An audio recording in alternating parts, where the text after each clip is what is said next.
What a lovely day to feel like shit.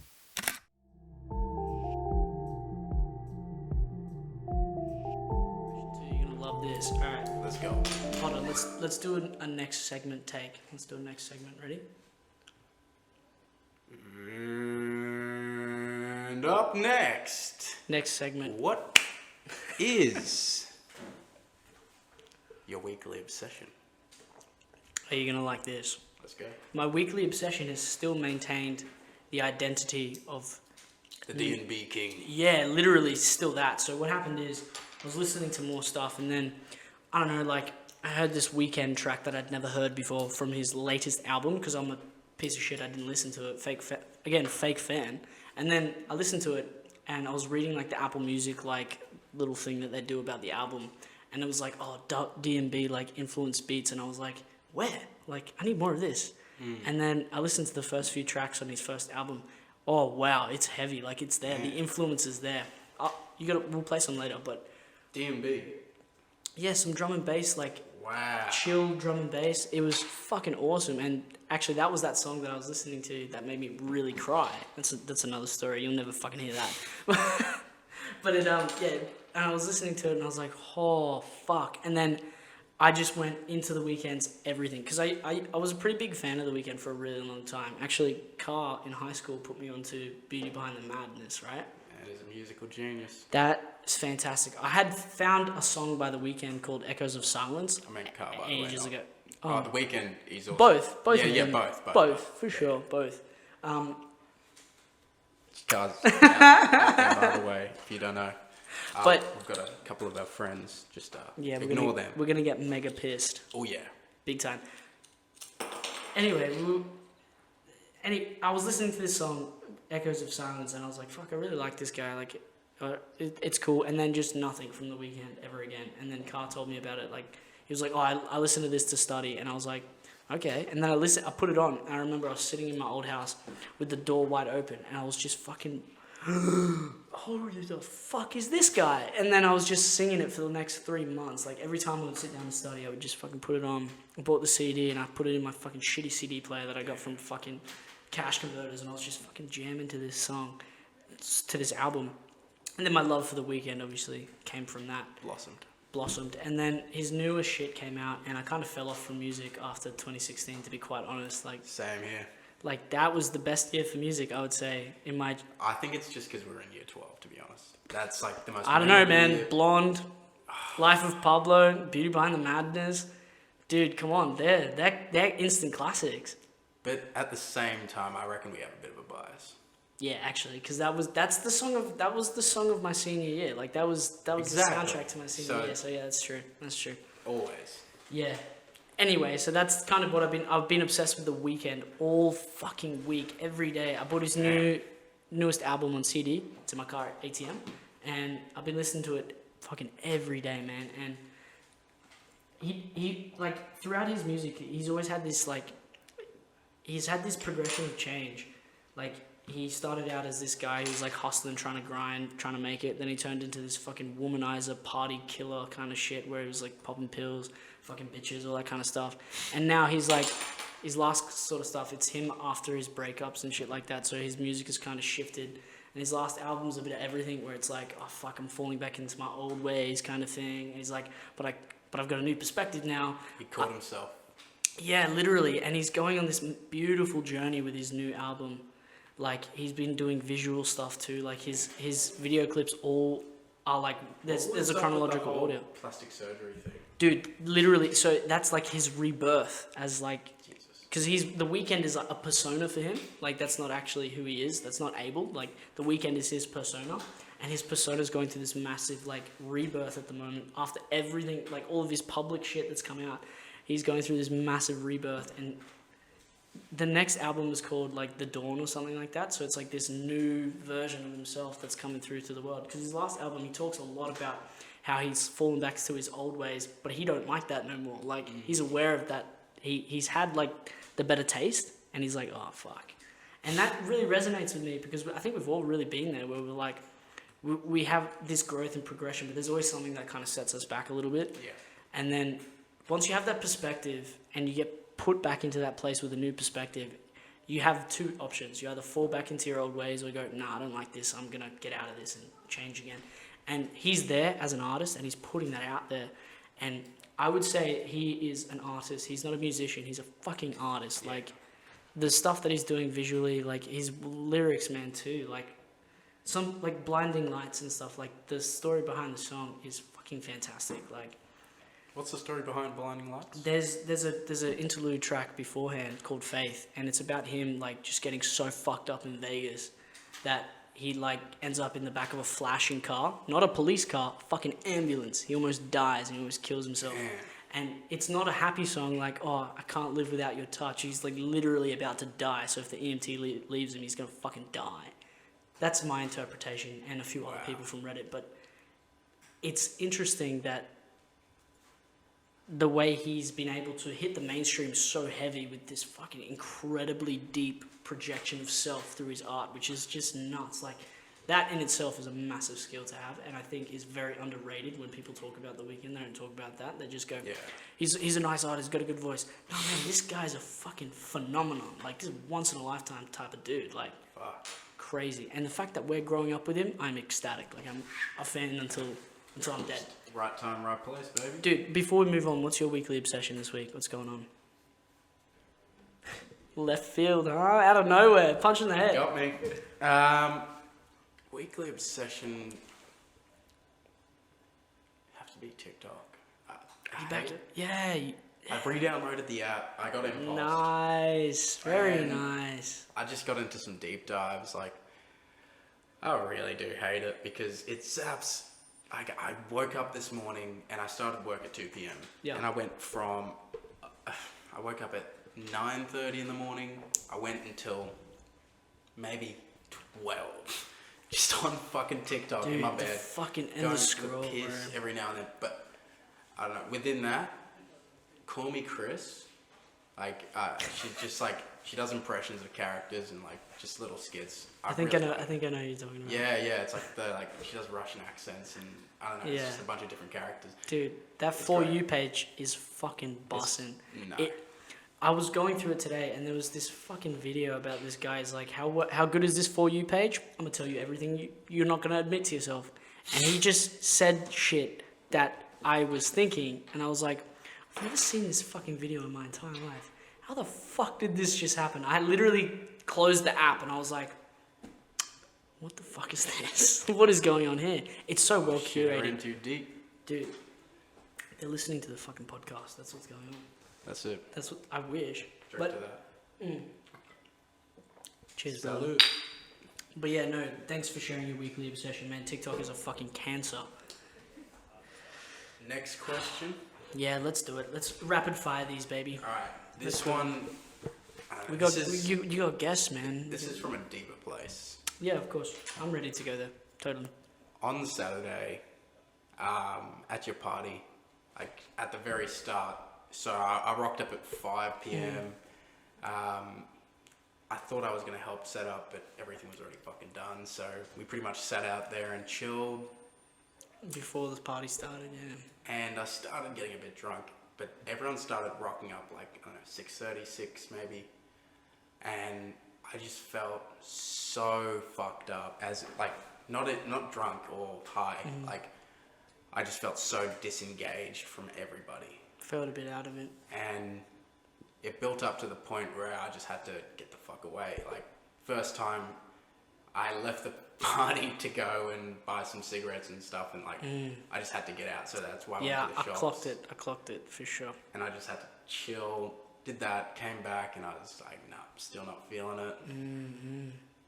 Smashed down a few more drinks, got my Bloody Marys going. Yeah, the huge fucking vibe, by the way. That was crazy. It was a lot of Fucking fun. celery sticks as well. Awesome. Have to go in. Anyway, sorry to cut you off. And then, like, a particular point at the party, I decided I may as well share my anxiety. So I went up to you and I told you, I was like, man, I'm feeling a bit anxious. I think I need to, like, just not be here right now. And you had the idea, like, you kind of just took it on and just went with it and just went, yeah, man, I'm feeling it too. Like, let's Absolutely. go chill out the front. And we just went and sat there and had a couple drinks and people came over and started to feel a bit more comfortable. But at some point, you had to leave just because everyone was turning up at this point, and you had to actually fucking host the party. Yeah. So this isn't like. No. Thank you for sitting with me. No, I wish I could have sat with you more. Like as soon as that happened, I was like, oh man, like if this wasn't my fucking party, I'd tell everyone to fuck off. But like people had just got here, and you know what it was too, but what made it a little bit easier. I saw that M came with us, and she was sat there, and I could tell that she was picking up on the vibe, and I was like, he's gonna be okay with her. Like she's got this. Like I can duck away for a second, then she's got this. Like, alright. What actually happened there was, I didn't want to be with Em either. Like, just because. Oh, true. Yeah, you so just wanted... it's nothing against Em. It's just I didn't want to like socialize with anyone. I just wanted to fucking sit there and be silent. True. So we ended up doing was going back to the party, and then I went around and found Jacob, and then Harvey came in and everything, and I just remember I had this really awkward moment with Harvey, whereas like we were going to shake hands, but we kind of fucked it up, and then I just remember just looking around, being like, oh, holy fuck, I need to get out of here. Oh man, that's just legging it out the back, going around the side, and then sitting exactly where we were.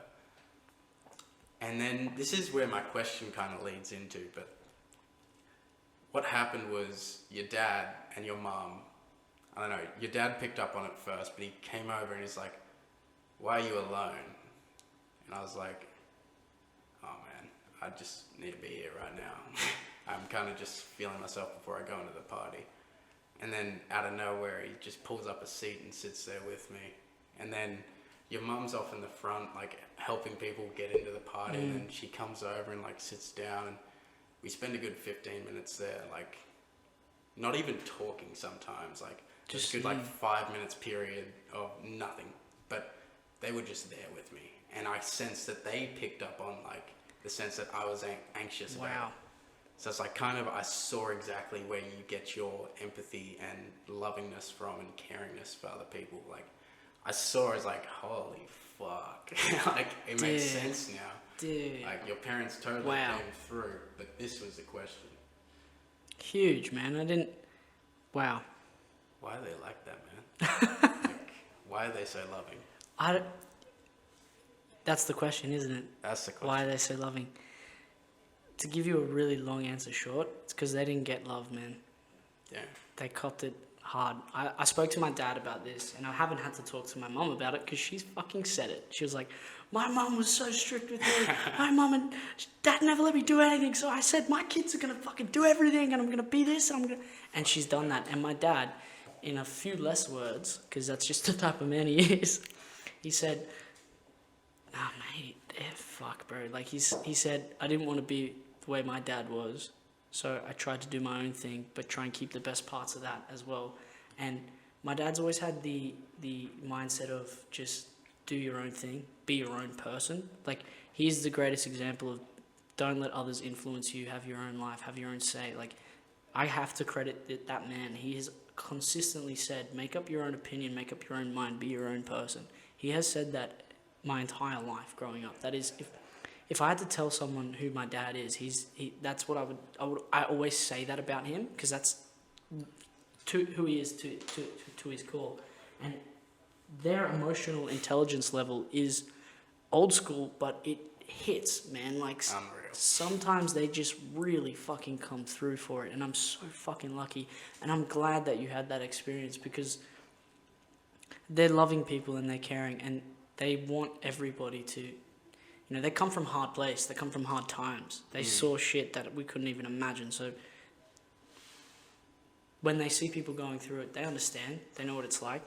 And I think because you know, obviously I talk about you a lot, and you're a good mate of mine. Like they kind of knew that this one was a little bit different. So I'm glad that they made the time to come and talk to you, and I'm glad that that's resonated with you enough for you to think about it. Because I didn't know, they didn't tell me about it, which is to their credit, because they wouldn't. Speaks to character. Yeah, like that's something that you guys did, and that's what it is. Like, I think the reason to answer, I think the reason why they are so loving is because that they didn't get love to the extent that they, I guess, wanted it or needed it. so that they've made a conscious effort to do that for their children. Like, while they have their problems as parents or whatever, you know, like, they are good parents in the fact that they show love. Maybe sometimes not the way that I need it, but they do as much as they can, as best as they can. And that's like a learning thing too. Like, the older I get, the more I realise that. I'm gonna leave you with a question while I go to the toilet. Yeah, for sure. All right. While I leave, I want you to just start mentioning times like, fuck all the bad shit right now. Like, we're good vibes right here. And I just want you to list off like times that your parents came through, like reasons why you love them. Like, if you can, give a couple of short examples. Okay. I'll be right back. For sure. Holy fuck. You see this piece of shit? He'll just come and drop this bomb on me and then fuck off. Are you seeing this? Holy fuck, man. Times that my parents have really come through and I have just had the unconditional love. Like that, there's moment, you know, there's that type of love when you feel it and it like engulfs your entire body and it's just pure bliss and happiness and you sit there and you smile to yourself and go, hey, that's pretty good. Like, oh wow, that's really nice. That feels good. The moments like that for me with my parents have been, a massive one was honestly after I had a bit of a bad spell when I was taking a lot of drugs, and they, like, oh man, they just came through. Like, I broke their hearts to the fucking moon and back, but they came through and they did what they had to do to help their son, and I'll never fucking forget that. My dad dropped everything. My mum dropped everything. You know, my dad said, that's it, you're coming to work with me, like, you're with me every single day, I'm keeping an eye on you every fucking minute of the day, you're by my side. And he fucking took me in and fucking showed me the ropes to what we're doing now. And he was there for me every fucking minute of the day, from 6 a.m. to 6 p.m. He was fucking there every single day. Just keeping an eye on me and just looking out for his son, you know? Like, that shit fucking, I'll never forget that ever in my entire life. And my mum did the same. She would come and sit in my room and we would just sit there and we would talk and we would watch TV. We would just hang out. And my mum has always been a fucking rock for me, man. Like, every time there's a problem with anything, she's the closest person in the entire world to me. She knows me better than anybody else. And that's because she's got this weird unconditional love. A lot of people that meet my mum instantly pick up on it. They fucking love my mother. More people love my mother than people love other things, I'd say. Everyone that meets my mum, honestly, thanks for coming back, by the way. Everyone that meets my mum is enthralled by her immediately. Like, they just fall in love. Maria. Yeah, for Maria. Oh, hello, kitty. But I was just talking, I think the biggest moment for me, like, that I think about is when, like, I had that bad drug spell. Like, my mum and dad, they dropped everything and they were there, you know? Like, my dad said, that's it, you're coming with me every single day. I'm keeping an eye on you. Like, you're coming to me with work, we're working hard. And that's fucking set me up for success. That's, you know, I'm still doing that, you know? And my mum's like, we're talking every day. We're sharing our thoughts. And, man, like, the stories I've heard from my mum and my dad because of those experiences, and because that's what it is, man. Like, and the happiest moments, like, I think the other night we had a really fucking beautiful moment. We had just come home from work. I had come home, then mum came home, and then my dad came home, and then my sister came home. I came home and me and dad were arguing. He's like, you gotta fucking brown the pancetta first. Like, you have to fucking brown the meat before you can put the rest of the and I was like, shut up. This is true though, sorry. It is true. Is correct. It is true, but I was just winding him up. I was like, fuck off, like, let me do this. Like, let me have a go. And then my mum comes home, she's like, what the fuck are you guys doing in here? And I was like, we're making dinner. And he's like, yeah, we're making dinner. And then my sister comes home and she's like, can we not have spaghetti? And we're just like, shut the fuck up. You're not in the kitchen right now. And that was a moment where I was like, I'm so lucky. Like, my parents are here. Like, this is crazy. Like, don't get me wrong, it took a while for us to get there, and it took effort from, and this kind of leads into another really good time. Like, we've seen some struggles, man, and we've had these fucking awful moments where we've had to sit down, all four of us, and just be so fucking brutally honest. Like, it's literally not even funny. The shit I have said to my mum and the shit that I have said to my dad, people would have a fucking heart attack. And the shit in like anger, rage, or is this more like emotional sense? It's a bit of everything, honestly. Like, is this just general conversations over a lifetime? No, this is a particular time. This is like a particular time when things were a bit financially difficult. That was leading to a lot of other pressures throughout life, and we had a moment where we're like, okay, this is going to go one of two ways: apart or together. and we all collectively decided that we are staying together. We've made it all this far. We're not going to go our separate ways here. Like, we're going to fucking pull our heads in. And then that led to these incredible discussions fueled by honesty, hurt, regret, pain, everything. And there's moments I remember sitting at my nonna's old place, surrounded by all this beautiful green shrubbery, and it was just a fucking lovely afternoon, and we're all just fucking depressed, angry, yelling at each other. I look back at it now, and I was like, that was the fucking foundation for this beautiful relationship that we all share now. You know, How like, long ago was that? I think it was like end of last year. End of last year. So Is this when you moved into the new place? before we moved into the new place. Okay. Yeah, well before. So by the time we got to the new place, we had all of this groundwork already done. So when we got to the new place, man, it just got better. And like, again, segue into the next one. When we were all moving into the new place, we we're all eating fucking KFC, sitting on the ground, covered in paint, because we had just spent the entire night painting the whole fucking house. And then we all went to sleep in this fucking brand new place that we were sitting in. And we woke up and did the same shit the next day. Like, fucking huge, man. That's that Dominic Toretto type family. It literally is. It literally, like, I follow Vin Diesel on Instagram, and he posted this thing, and he was like thinking about Dom Toretto because he got like nominated for a bunch of awards or whatever, and I was like, this fucking motherfucker, like, because we grew up watching those, like, me and my cousins and stuff. We grew up watching that shit, and I had always dreamed of having family like that one day. And then after reading that post, I was like, I have family like that. You know, I've got family like that, and I've got homies like that. Like, I'm fucking Dom Toretto. I'm gonna shave my fucking head and get huge. You should have been our Dom Toretto, man. Literally, because he fucking pussied out. I cannot believe that. Oh, we're gonna chat about this later. For sure. For sure. Alright, actually, I wanted to segue. Before we go, Please. What a fucking beautiful question, man. You have just sent me on this fucking journey tonight. As soon as I got here, you've just been fucking with my brain, and I love it. Well, now I'm so glad. I'm gonna fucking make you fuck my brain. Yeah, absolutely. Pick a number between 1 and 31. 1 and 31, 17. 17. No, 21. 21. 21. Odd or even? Odd. Alright. March 21st. Beautiful. Good selection, my friend. Good selection, you reckon? All right, so I this have is no fucking this is a callback to the first episode. So this is huge. This is huge. Alright, right now. March 21st. This is 2 days before I left. Oh wow, we really get into So, it. ladies and gentlemen who watched in episode 1, we're going back to Mauritius, back to the archives. March 21st. I'm so ready for this. I'm so fucking here for this. Fuck, I'm drunk. And we found. I'm gonna need to read this.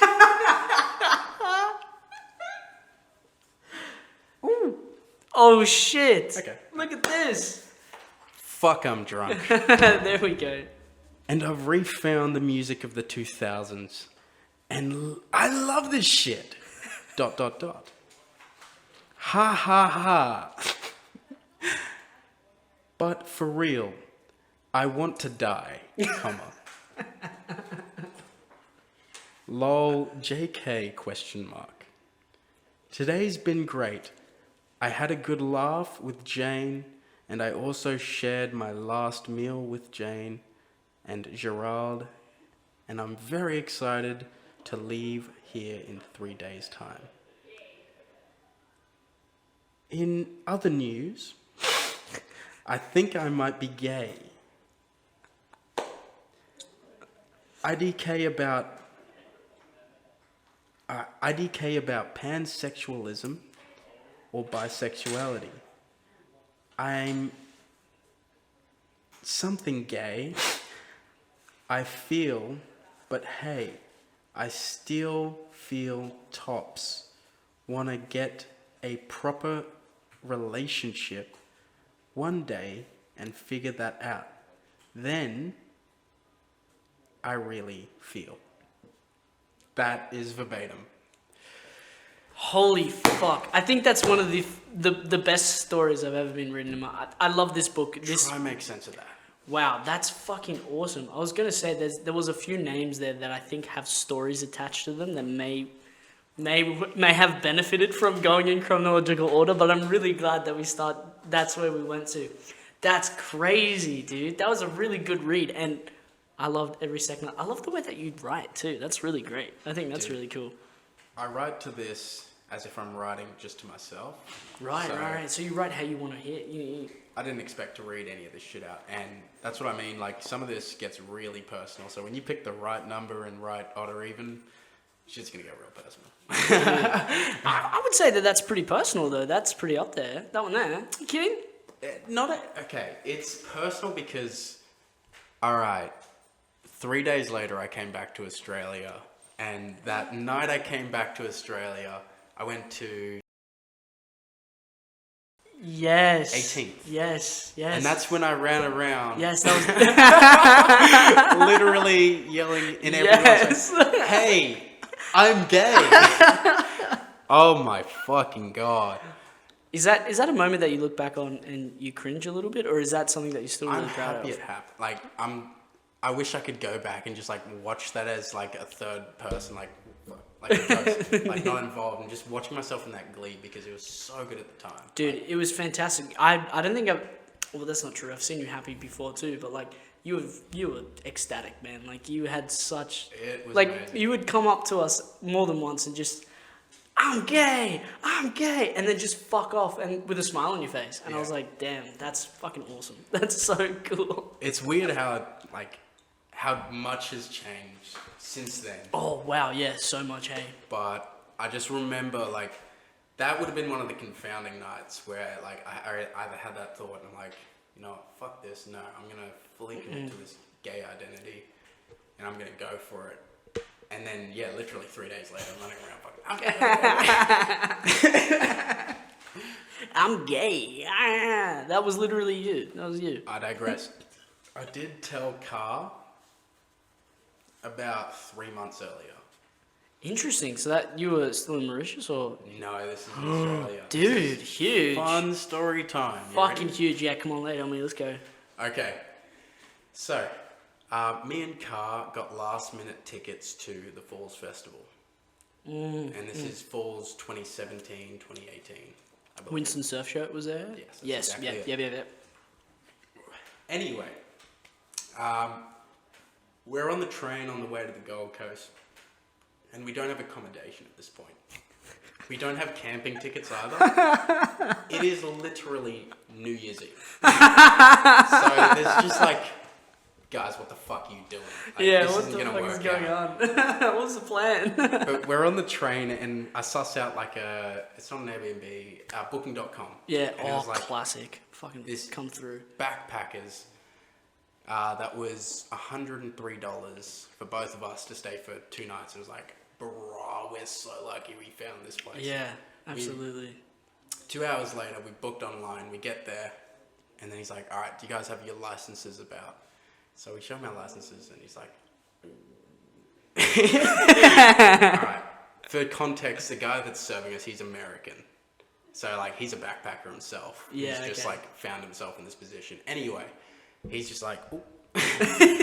Usually we don't let locals stay, even though we're down on like literally like the border of New South Wales. We're from Brisbane. We're not fucking locals, but he's just like, because you got a Queensland license, you guys can't actually come in. And we're just like, what? This shit ain't, like, and he explained the rules. He's like, the reason we do this is so people can't just come down from Brisbane, get fucked up, stay here the night, and go home. And we're just like, what the fuck, man? There's literally nowhere else. Can you please? Can you please? And he's just like, all right, don't tell my manager, but okay, I'll put you guys in here. Comes through. The homie comes through. Homie Heavy. Hey, homie came through. And we got up to the room, like he lets us up with the key card, and we get in there, there's 2 fucking Colombian chicks, just like in their bikinis. Hey, just, man. like, in Hey, their man. mid-twenties, and they're just like, they got this music on, like that's playing on off a laptop out loud, so it's like they're trying to get this vibe going. And we Yeah. walk in, and like one of them's dancing, the other one's sitting there. So it's just like, alright, this is it. This is what's going on. We got This is our what we're bunk doing. bed set up. I put top bunk, cargo's bottom. That's that. We then get on a bus and go to the festival. And the bus is like a 2-hour ride, by the way. Oh fuck. Yeah. Huge. We go through all the little towns and shit before we get to the festival. And we have a great time. Like we meet Tom and like not Chopsy, other Will, Tyquin. Oh, true. And that was we got there the first night he did MD. Yeah. That was his fucking awakening. That was his fucking origin story. That was his origin story. Oh my god, dude, he's got some stories. Fucking hell. And that was the day that he did the slip and slide down the fucking the big hillside it falls. Anyway, great night. We go to run the jewels, do some drugs. It's awesome. Anyway, we get back on the bus at 11 o'clock at night, jump back on, going towards Burleigh. Takes us 2 hours again. We get there, get up to the room, pitch black. Actually, I'll rewind a little bit. All right, we're going up in the elevator. And here's the context. So, Christmas night, I got really fucking drunk with some friends. And then I sent out some blackout drunk Snapchats. Yo. And the blackout drunk Snapchats detailed as like, I'm gay as fuck. I love dick. Like, it just went in and in and in. And I sent that to, like, all my closest friends kind of thing at the time. Huge. And I woke up the next day. I didn't have to say anything. I didn't play it off. Like, it was weird. Did you remember that you sent it? Kinda. That was the thing. I remember being like, oh shit, does everyone think I'm gay now? Without, like, actually knowing it. So, fast forward to that night. That's like 3 nights later, New Year's. We get in the elevator to go up to our room after getting off the bus. And I'm like, hey man, you know the Snapchats I sent the other day? I wasn't fucking around. And he's like, wait, which ones? I was like, yeah dude, I think I'm actually gay. And he's like, nah, you're fucking with me. That is so fucking true. You can just picture him go, nah, you're fucking with me. That's the first thing he's right out there right now. I hope he will attest to this. I hope I remember it correctly, but he's like, nah, you're fucking with me. I was going to say, sorry to interrupt. That's alright. Cars told me this story, actually. Yeah, it was a pretty big occasion. Yeah, it was huge. He told me when we were in Melbourne. You remember that? Me and him, we met up. I hadn't come out properly at that point. No, like... But, like, I do remember that occasion. That's when I got my tattoo. Mm-hmm. Just before I got Pre-Mauritius, yeah, pre-banishment. And then came back, so the stories are all interconnected. Yeah, now. there's a fuck... Oh my god, let's monetize this. Make a movie. But anyway, as you were, you just told him in the elevator. Yeah, I told him in the elevator, and he's like, no fucking way. I was like, no man, I'm not fucking around. I'm serious. That's cool as fuck. So we both get up to the top, like our floor, get out, and we walk into the room, and we're dead silent. Like, we didn't say a word after that. Get in there, and then we grab all our weed, smoky shit, and then we go back into the elevator, back down. We walk out onto like the rocks at Burleigh to smoke some weed and stare at the skyline of like the Gold Coast. Fuck, that's so cool. Beautiful, and just have this dinner. Like, that's where I like let it all out, and that's like kind of the moment where he was the first person I actually talked to about all of this. The first person I let it out to, and it was a moment in our relationship where I look back and like, I'm fucking glad he acted the way he did. Because if he had been like either A, not surprised, and B, like less intrigued, I wouldn't have been intrigued about it myself. Because seeing him be like, holy fuck, I had no idea, where I was like, since I was 12, I'd had those thoughts. Be like, oh fuck, okay, I guess I played it off pretty fucking well. It's kind of like reaffirmed what you were thinking in a way. Exactly, and it gave me this freedom of thought to be like, I actually can build up an identity. I don't have to be what that's I fucking put out beautiful. my whole life. I can actually build up an identity. And I've gone and restructured that a bunch of times, and since, I'm no longer fully gay. Like, I'm fine to admit that. I'm not straight. Yeah. I don't know, and I don't care. No, Like, that's the fun huge, thing is man. I So just- you like fully embraced the fluidity of just the way you feel about your sexuality. Well, That's- I've embraced, I don't know where it comes from. I don't know where my attraction comes from. I can't nail that to a single sense. It's not because you're thick. It's not because I think you're beautiful. Because you think. It's literally, That's, we'll talk about that later. But I have oh no idea my where it comes god, from, man. yeah, I just like who I like. you like who you like, man. That's. Do you think though that if you didn't have that moment with Carl, that it would be obviously it would be different? But what do you think would have happened if he reacted in the way that he didn't react? So the way that he did react. What do you think would happen if he didn't react like that? If he had given a negative reaction, it would have taken me more time to process it. Do you think? Because I ask you that in the sense because I'm trying to get a bit of a better understanding. Do you think it would have just set you back a little bit, and you still would have eventually come out as gay? Yeah. Yeah. Sure. Okay. So it's not something that would like completely discourage you. So you were pretty sure that that was your identity at that point too, before you went to Mauritius, like. This is the thing. I wasn't sure of anything. I kind of went with what I thought made most sense to me, and that huge. made the most Huge. sense to me at the time. Huge. Like that explained the most things. It's like that's why.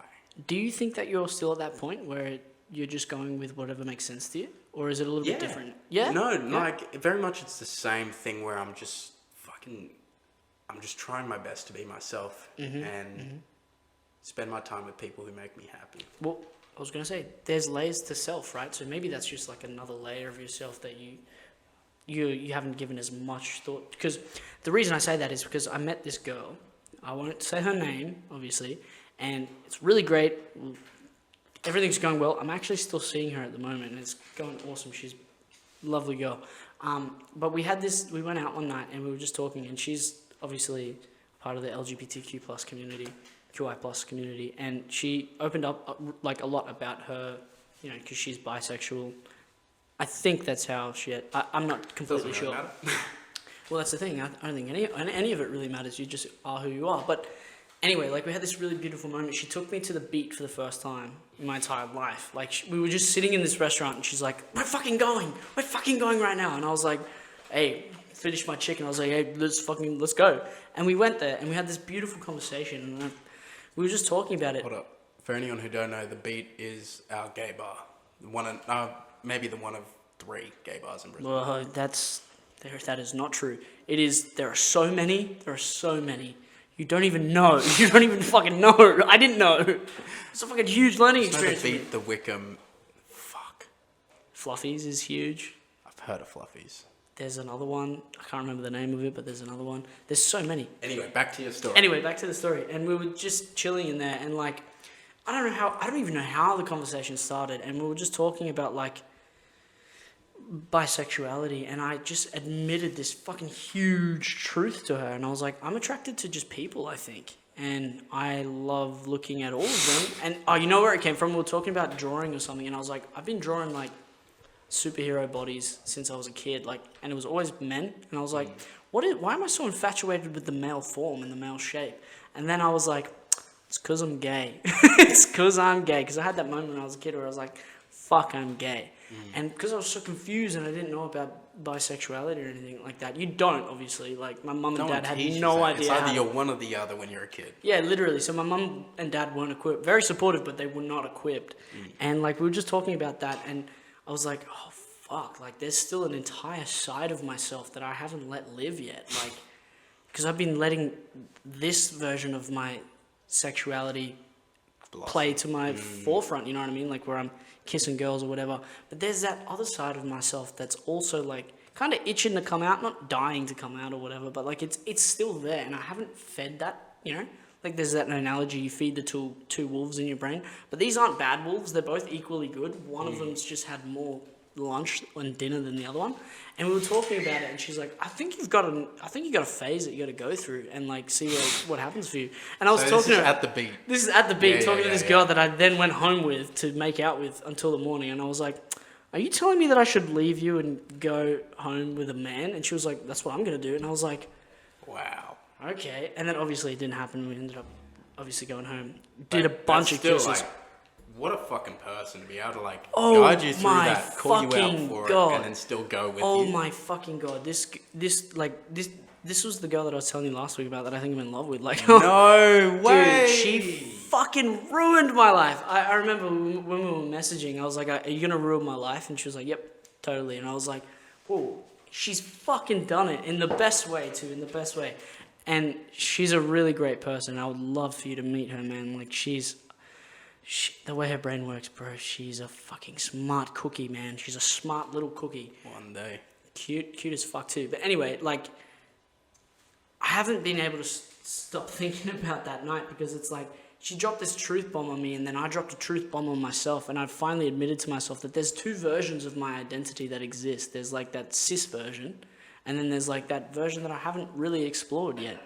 And not to say that, you know, like I'm not going to, I just don't know if that guy's ready to drive yet. Like you just don't feel comfortable with it. Well, that's the thing. It's not that I don't necessarily feel comfortable. It's like I like what I'm doing now, if that makes sense. You know what I mean? Like if it happened the other way, sure. Like, but I don't think I'm there. You know, I don't think I'm ready for that. You know what I'm saying? Quick throwback, Prohibition. Hey, man. Hey, man. You know, hey, no one else knows what's up. No one else knows what's up. I wasn't going to mention it, but I'm glad you did, because I think about that a lot, man, and I'm glad that we had that moment. It just fucking ruined it. I'll cut the audio at that bit. Run the audio now. Run the audio now. But that was huge for me. That was really huge for me, because if I was to ever explore that side of myself, there's ground, like we were talking about last week, there's steps that need to be taken for sure. And that was a really huge thing for me because I didn't hate it. You know what I mean? It's something that I've never spoken about with anybody before either, but I think about it sometimes and I don't think it's weird.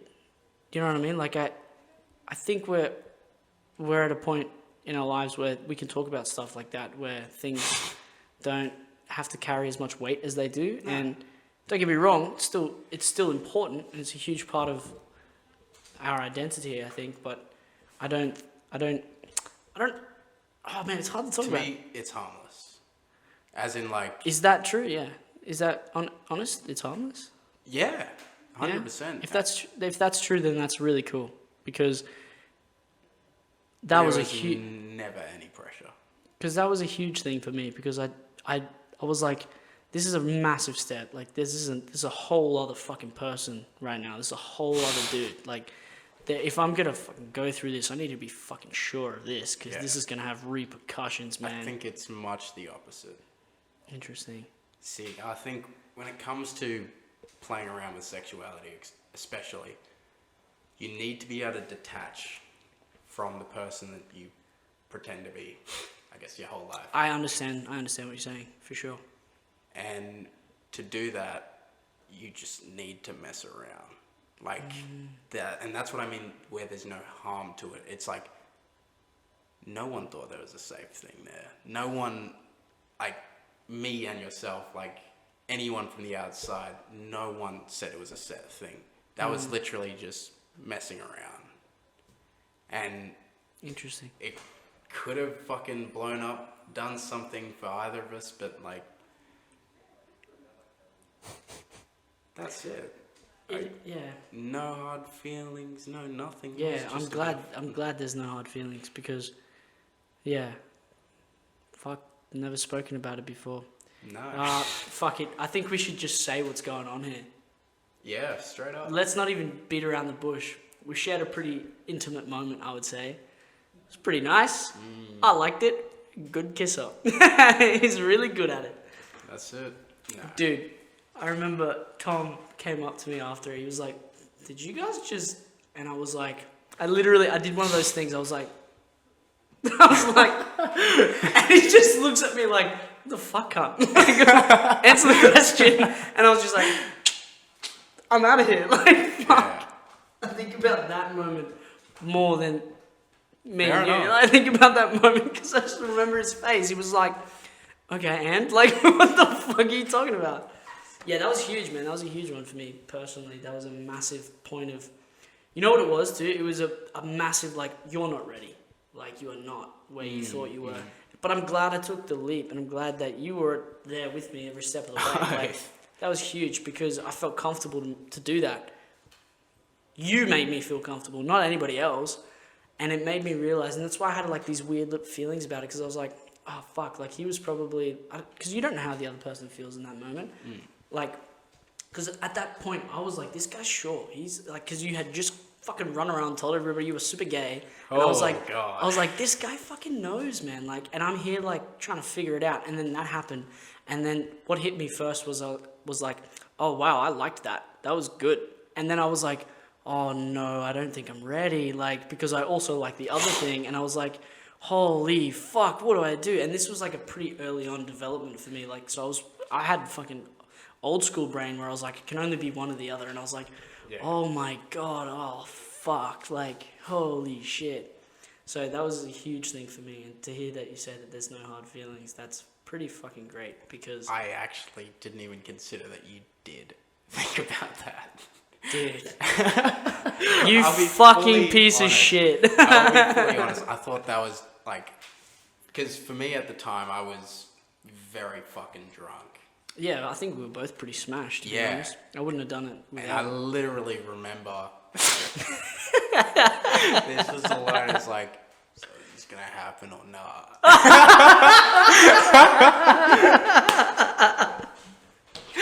Oh my... Oh, holy... Whoa, wow, I'm getting fucking hot flushes right now. Holy shit! And that wasn't because I had game. That was like... That was a genuine question. Yeah, like, what the fuck are we doing?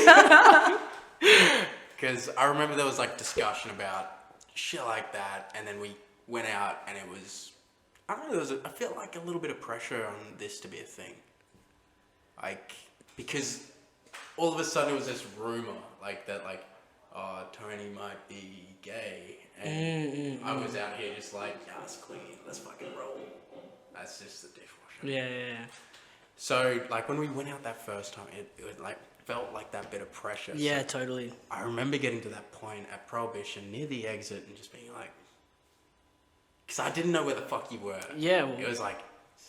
I was being uptight. I was being a little bitch. I was like, I'm not showing my true emotions right now. I can't deal with it. And then you were sitting there and you're like, and I was like, it's happening. This is what it is. I'm doing this. I'm going full send. No regrets. No regrets, none, because that was a huge learning point for me. And it made me really appreciate you as a person too, because at the time I couldn't understand it for what it was. But now that I look back on it, I was like, that level of, like, he made me feel so comfortable. Like, no one's made me feel comfortable enough to be like a version of myself that I don't even let out in the middle of a club. In the middle of a fucking crowded club. In Prohibition of all places, where you get punched in the head for that shit. That is like not crazy. So that was really fucking cool. And at the time, I was just confused as fuck, dude. Like, I was confused as fuck. It's understandable. And then, obviously, we've never really spoken about it. So, wow, podcast coming through heavy right now. This is crazy. But it was one of those things, like, I think about it sometimes, and I really like the friendship that we have, and I really like the direction we've gone as people. And fuck, man, that moment I think was a really important moment for me to realize, like, I don't want this guy to slip through the cracks. I want this guy to stick around, and I want to be a part of whatever the fuck he's got going on. And to have that reciprocated, to have this moment, fuck, that's huge, man. That's fucking crazy. You know how many people don't get an opportunity like this? I think about that all the time. Like, man, we're pretty lucky. Like, just in general, like, so huge. And the fact that we can come together, crazy. Crazy to me, man. See, I don't think you see this part about me much, but, like, I am so fucking... Like, I don't say it enough, but I'm so fucking grateful that you actually took the time to figure this shit out and get this podcast going, because for anyone who don't know, I'll say now, this is all Anthony. Like, I literally just rock up and do my thing. And it's the best part of the show. I do all this fucking work and then Trav steals all the credit. Anthony... Jokes. He's done everything to this point. Like, he became a fucking audio engineer, basically, to get this shit started. Fuck's sake. But I'm going to go for a piss. Do you need a pee at all? Yeah, dude. Absolutely. Right, you go piss first. We'll do a little cut. Leave me with a question. I'll start rambling. Yeah, actually, hold on. I got something today. I got something here. Because you sent, for context, Trav sent me through the questions, and I was like, yeah, send them through. And then I read, like, I just skimmed them, and I was like, or actually, I'm going to just fucking cold turkey these as we go. Like, I got a sense of the idea. And then I started thinking, like, today when I had a spare moment, and I was like, whoa, I'm thinking pretty big right now. Change gears a bit, but Change gears. Let's do it. Yeah. Dude, this is something that I want to I want to talk to you about, and it's kind of, it comes from this quote that I heard, and it kind of comes back to what we were talking about before, like empathetic about like the way, what you said to me, but empathy without boundaries in itself is destruction of self. So I guess that for me, that kind of means is when you're super involved with your emotions and how everyone else moves through the world and how those things affect you and how you then project yourself to those people, like if you want to be a selfless person and stuff like that and show loving and care, what's like, there's a cutoff point, obviously, like if you go too far over the line, then you start to then dip into your own reserve of like, I guess self-worth, self-love, and then you kind of lose yourself a little bit through that process. I'm curious for you if there's been a moment where you've realized, like, I'm putting too much in. I'm going too hard right now. And if you feel comfortable talking about that moment and maybe even giving a bit of context to that situation that you're in. So, two-part question. When did you feel yourself slipping, like into the other end of like, I care too much or I'm putting too much? And who was it, without telling me the name, obviously, and what was the situation? You got that? Meditate on that for a sec. So the situation I'll point out is, it's basically with two of my closest friends. And it was a weird point in time where I had to really check myself, because I was letting these two friends kind of walk all over me in my personal space and disrespect me in a general manner. Where it was kind of obvious where they didn't treat my space as my space, like they treated it as their space. And I get the comfortability and the familiarity and as to why they would think that's okay. But in my mind, it just showed they did not respect me. So I had to take a second to take a step back and actually be mad at them for a minute, because I'm someone who, if you don't know me, I'm incredibly hard to piss off. I don't know, I can have moods, but to actually be on like my bad side, you have to do something pretty fucking absurd. And for me, there was one occasion where they came over and they basically got us a noise complaint while I was asleep and while my other roommate was asleep. So it was literally just them up at our place. And that felt so fucking disrespectful. And we've talked about it and we're over it now. And I'm over it as well. I've forgiven them. But that was a moment where I really had to look at the people around me and be like, am I giving too much? Like, why do they think it's okay to do this to me? And they're people that I love and who are here tonight and that I really care about. But that for me was, I don't know, just in recent memory, a moment I had to really pull back and ask myself, is this okay?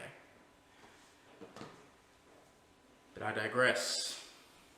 Mr. Tony, now I shall leave you with a question. I'm back. Yes, absolutely. Who is your biggest sporting idol? Whoa. Okay. Fucking wasn't ready for that at all. Sporting idol. Shit, man. That's actually quite a hard question for me, because for people that don't know me, and for the people that do know me, they know that this is very true to who I am. I actually don't rate sports that much. I don't really watch a lot of sports. I haven't really been too involved in I've tried lots of sports and played lots of sports, but I haven't really developed like an idolization of any sports stars or anything like that. But if I had to really pick somebody that's my sporting idol that I like, it would probably... Oh man, I like Novak Djokovic. He's pretty cool, I would say, like, because he like hit that kid with that tennis ball that one time and like fucked her face, and then like went over to her and was like, "Oh, sorry." That's pretty cool. He did that. He didn't have to. I think he gave her a racket or something. I have no idea, but that was pretty cool. I admire that. He's got empathy. and he feels emotions when he does horrible things. Oh, fuck, actually, Bernard Tomic is pretty cool, just because he's a dickhead. And I think if I was super rich and famous, I'd probably be hard-pressed to, like, not fall into that trap too. So that's... Actually, I don't like him at all, to be honest. That was a lie. I heard you say that you don't like sports as I left. Literally. It's not that I don't like him, I just... I haven't really given him much time, to be honest. I've got a quick question before we open up the panel. Yeah, all right, let's do it. Let's do it. If you could Thanos snap entire race, way of thinking, type of person, type of thing away, what would it be? Holy fuck, huge question. Obviously, I'm not going to Thanos snap any races. That's fucking entrapment, you piece of shit. I'm not going to fucking... No way. Absolutely not, absolutely. Way of thinking is very cool. If you could get rid of... what's the word? Prejudice. Prejudice is a huge thing, I think. So if everyone is just super upfront and honest with everyone. Is that even it? No, I think prejudice is when you got like this weird deep-seated hatred for a certain cultural aspect of somebody or like a group of people. Or obviously racism's a huge thing. It's a bit controversial, but I would snap religion, to be honest. Spirituality is really important, but I think religion has caused way more problems than it's solved. This is organized religion in general? Yeah, I would say like occultist sort of religions where like you're like, you know, live a righteous life and then be just an absolute fucking cunt. Like, I think that needs to go. Yeah. Like the Church of Latter-day Saints, fuck that. That's a cult disguised as Christianity. Let's get rid of that one. Fuck that off.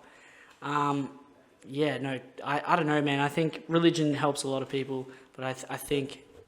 So you're going to get rid of a religion? Yeah, I would. Just in general? Because I think it would make everybody a little bit, like, worshipping this deity. I think it's a cool idea to, like, have, you know, to worship and stuff like that and, like, worship a god. And I'm very infatuated with, like, the idea of deitism and stuff like that. I think it's really cool. But I think if people weren't so focused, because religion like literally ruins people's lives. It like takes the wheel majority of the time. Like look at devout Catholics and shit. They're the worst. Jesus, take the wheel. Take it from my hands. Fuck that. Like when people live like that, it's bad. It's really, really bad because religion is old as fuck and its values don't necessarily fit with the world. So I would Thanos snap religion. And I would get rid of racism, obviously, because that's a huge problem. I don't think people... Hey, there's only one Thanos snap. Oh, what? Would you just get one? You can fucking think about both at the same time. Surely. I have the brain capacity to go slavery, racism, all of that stuff. Get rid of it. Because that's what I was going to say next. Slavery is really... Let's get rid of that. People say slavery... It's still happening. It's still real. Like this sex slave trade, like... All that shit. Thanos snapped that away. Let's get rid of the idea that we want humans. Let's get rid of that. You know what I'd get rid of? No, fuck. Oh my god. Oh my god.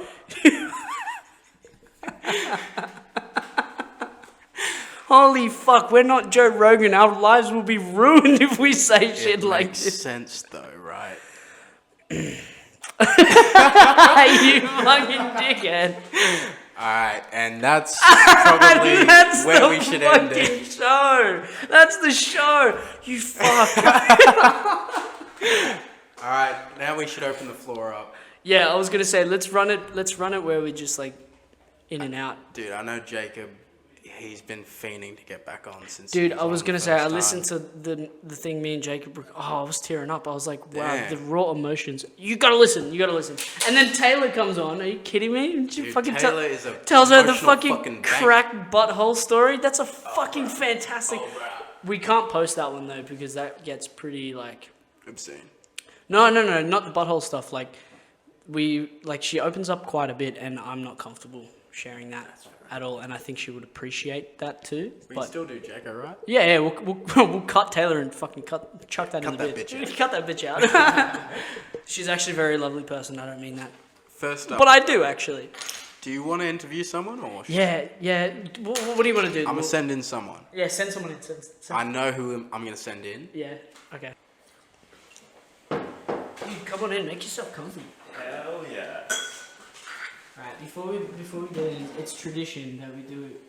Relax the mood a bit. Relax the mood because I like it. you never know where this goes, man. And I'll be honest with you, every time I sit down with that motherfucker, You never know. I just want to have a cry for 20 minutes later. But yeah, let's have a little something. Alright, I'm down. Cheers, man. Thanks for coming on. Thanks for Cheers the for having me. opportunity, dude. This is really cool. So excited. Every time. It's fucking awful. It goes down so smooth. I love it. Oh, let me give you a little bit of beer. Ooh, that would be lovely. There you go, baby. Oh, thank you. There you go, baby. Ooh, what are we Yo. working with? A bit of Stella, mate. A bit of Stella. Oh, can't go wrong with a bit of Stella. Fuck no, gonna go punch on with the missus later. Sounds good. All right, man. Give yourself a little introduction. What's going on? G'day guys, I'm Ollie. Yeah? Yeah, this is it. Yeah, no introduction needed. You know, Absolutely not. Everyone's heard, I'm all over Twitter. Got like 1 follower. Dude, Instagram's popping off right now for you. Crazy, Yeah, bro. it's crazy. I got a private account and, I got the, it's a locked gate. Wow. And I've got, people hitting me up on the street somehow knowing. And they're like, yo. Dude, what are the titties like that are coming through your DMs right now? You got big round titties in your DM? No, completely Christian. Only Bible study girls. Only. Exactly. Oh, beautiful. Well, thank you. Thanks for giving me a chance, man. Dude, I have to talk to you about something that I've been itching to talk to you about for a long time. Yeah. And for those of you who don't know, Ollie's a sketch comedian. Like, he's a fucking fully realized sketch comedian, man. Like, he's out here really doing that shit. Yeah, well, I'm keen to jump into it big time next year. We only did a couple every now and then. And, that was just coming up with all these ideas and stuff. He's so nervous. Look at him. I know. It's... Dude, fuck the nerves, bro. We Yeah. got this. Well, I'd always come up with these just stupid ideas. And I had a little in my notes in my phone, they're just covered with all these just stupid ideas. So and then many. it would have been about probably last year I think it was our first one. A couple of the boys, so Joe and Angus and I would always talk about doing sketches. And then I came up with the first one, the Million-Tooth Dinosaur, and then I was just Classic. I was let's just do this one. Classic. And then and for everyone knowing, Million-Tooth Dinosaur, it's not on much of our stuff. I think it's only on my Facebook page. Yeah, that's how I watched it. Yeah, it's pretty much just these paleontologists, and they discover this dinosaur. That name is very racist. It turns out it's not a racist name, but we didn't find that out on the day when Carr said it. I was like, oh, of course we're pronouncing it wrong, which is so dumb. Which and I is was so but dumb. then again, but that's the joke, right? yeah. That's now And then we were formed just part of the joke. And then at the end, it turns out to be a PSA for dinosaurs, which are the first victims of racism. No one's sticking up for them. There's layers to this fucking joke, and it fucking works, man. Yeah. I think that is... Don't get me wrong, the P&O that's hilarious. the That shit P&O is one. fucking funny as, man. Yeah. But that one there, and you guys came out the gates fucking swinging. Yeah. I remember I posted it into the group chat, and I was like, oh, fuck, here we go. This is what we needed. This is actually funny. Yeah. How good is this? So that kind of leads into my next, kind of the question that I wanted to ask you. Your creative process, man. You kind of gave me a little bit just then, but what does that look like for you? How do you get into that space? How do you tap into that space? Where do the jokes come from, and how do you get to the beginning to the final product, which is one of those sketches? What's that process look like for you? Do you guys just sit down, get pissed, and then chop it up? Yeah. Or is there layers to that shit? How does it work? I'm just... Yeah, so usually most of the ideas I've just come up with, usually it's just day-to-day life. I've heard something that someone said, and then I've oh, I don't know, my brain always works in changing scenarios into sketches. I don't know why that is. That's crazy. You're a proper comedian And through and then through. it's just whenever someone's talking, it's oh, but in my head it's that's a hilarious story, but if you shifted it this way and It'd did be a little bit this funnier. joke, and like it's like because like I mean this is a real life story and like that's hilarious, but it's like oh there's so much more. Like I had this idea for one, and I don't know, it's so stupid though. It was like my roommate came home and he was like talking about he was at work and he's like a bartender, and so what he was like rushing around the restaurant and he had a stapler in his pocket, and then when the lady came, I think you were telling me about this. yeah, and then when the lady came up, she was like, oh, hard at work, because like he was rushing around, and he's like, no, that's just a stapler, and the lady was like, what? And he was like, oh, nothing. And I was like, well, and then like I went to my room, and then like just my brain just started working. It's like, wouldn't it be funny like if the lady came up and was like, oh, like, you know, it's like, oh, hard at work. Okay. It's like, no. And then like the dude's just straight in denial. No, I'm not. No, it's like, I'm just saying you work. No, it's like, bro, if I'm doing anything, I'm working soft. It's like, what are you talking about? It's like, okay. And then like it just goes on for like a little bit. It's like, just give me the money. And then like it zooms out and he's just rock hard. Like, Dude, I was gonna say, like, you, from the sound of it, I think you're a funny guy. Like you think about things consistent, like you're constantly building on your ideas all the time. Yeah. From the sound of it, where does that come from? Like, what? How do you have an inspiration? Do you have? See, yeah, I don't know, because like that's what my sister was saying. Like a couple like months ago, we were like talking when I like released another sketch. She was like, how are you funny? Like no one in our family is like that funny. Like, and I was like, I don't know. You don't even know. I was like, I guess it just comes from like movies and all that. Hey, like I don't know. Can I ask you another question? A bit of a tangent. What's it like when people tell you that you're funny? Well, see, How do you take that? yeah, well, I don't know. I'm a pretty modest person, so like, it's Can always, attest, like, this is very true. But yeah. honestly, like, it's always like an ego boost, and I'm like, I Oh. kind of hate that. I'm like, no, because like then you get a bit too ahead of yourself. And you're like, no, it's like, but whenever we make a sketch, I edit them, and I end up hating the sketch, Oh. and it's the worst thing ever. Literally, yeah. You spend hours looking at yourself, and you're like, "Why the fuck did I say it like that? Yeah. Why the fuck did I do that?"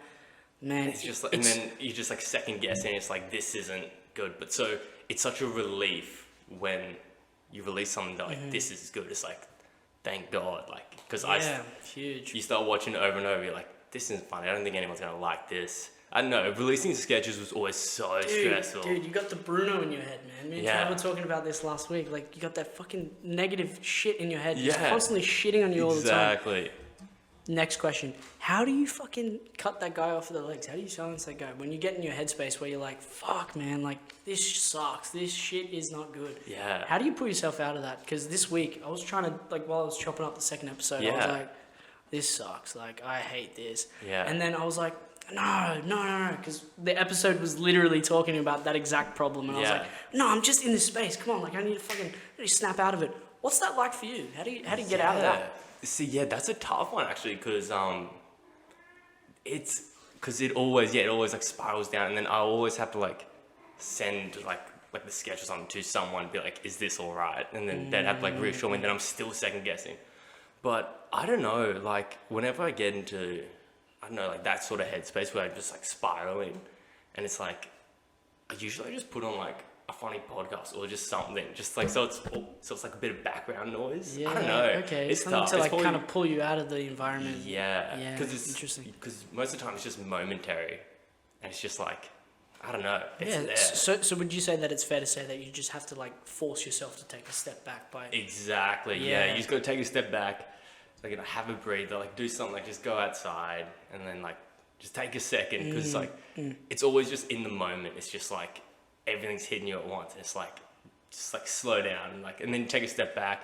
You think about it, you're like everything's fine. Like it's all good. Just keep doing you, and then Dude, that positive affirmation coming in heavy. yeah. Yeah, man. Good follow up question to what you just said. Do you do that? Do you have like an affirmation schedule? Like do you have that moment for yourself every couple of days where you just sit there and you go, you're doing good, you're all right? Like Yeah. do you have something like that when it comes to your art and what you create? Yeah, well, I mean, like every morning, like when I wake up, I always make a coffee and then go sit outside and just either like listen to music or something. Huge. Just like center Huge. myself for my day, you know? Yeah. So like definitely that is just like, yeah. And then like if there's anything, it's just like, just think about things and then boom. And then, you know, you're in a good headspace for the day, I guess. All right, I gotta ask you something too now. All right. Your creative headspace, and like I was talking to Trav about this, and I've actually spent the last week talking to as many people as I possibly can. Your creative persona, who is that guy, and how do you get there? Is it something like, for an example, Trav, it literally rips him out of the real world and puts him into that space where he's creative, and then it just fucks him off and just leaves him where he is. What is it, what's yours like? Is it something, or do you have like a routine where you can tap into that space? Yeah, see, yeah, not at all. It just like happens. Like sometimes like it won't. Like I remember when we were running Pinot, I just was like not on for like 2 months. And like we came up with the idea, and then like I had the core idea, and I was just like, I can't write any of these jokes. And then so I was like so lucky that like Joe and Angus like and all helped out, and they just like did all the bits. I was like, but yeah, it's just like it just comes and then goes. Like I don't know, it's weird. It's Dude, not. I completely understand. I'm literally there, Yeah. 100%. Where sometimes I'll be about to fucking tuck myself into sleep in my nice little blanket, and then I'm like, fuck, funny shit. Let me write it in my phone. Exactly. Fuck. I'm like, where the fuck were you 5 minutes ago, cunt? Yeah. What's going on? Yeah. That's fucked up. That's Yeah. crazy. I think that's a huge problem for a lot of people that are creatives. Yeah. Next question. Well, actually, on that, it's like there's this comedian Dan Tosh. When he like gets like writer's block and can't write anymore, he goes and has a shower because it's like a mental reset. And I was like, so it's like when you're like in like a relaxed state, like sleeping, like I have ideas, but I'm just like I'm so close to being asleep, but also I'm not gonna remember this. I have to wake up and then like You have to put it in the notes. And it's like pen and hopefully I paper. remember this in the morning. That makes a lot of sense, actually. Fuck, that's huge. Actually, well, I'm gonna think about that for a while. Yeah. That's crazy. You have to be relaxed. Yeah, I agree with that. Yeah. 100%.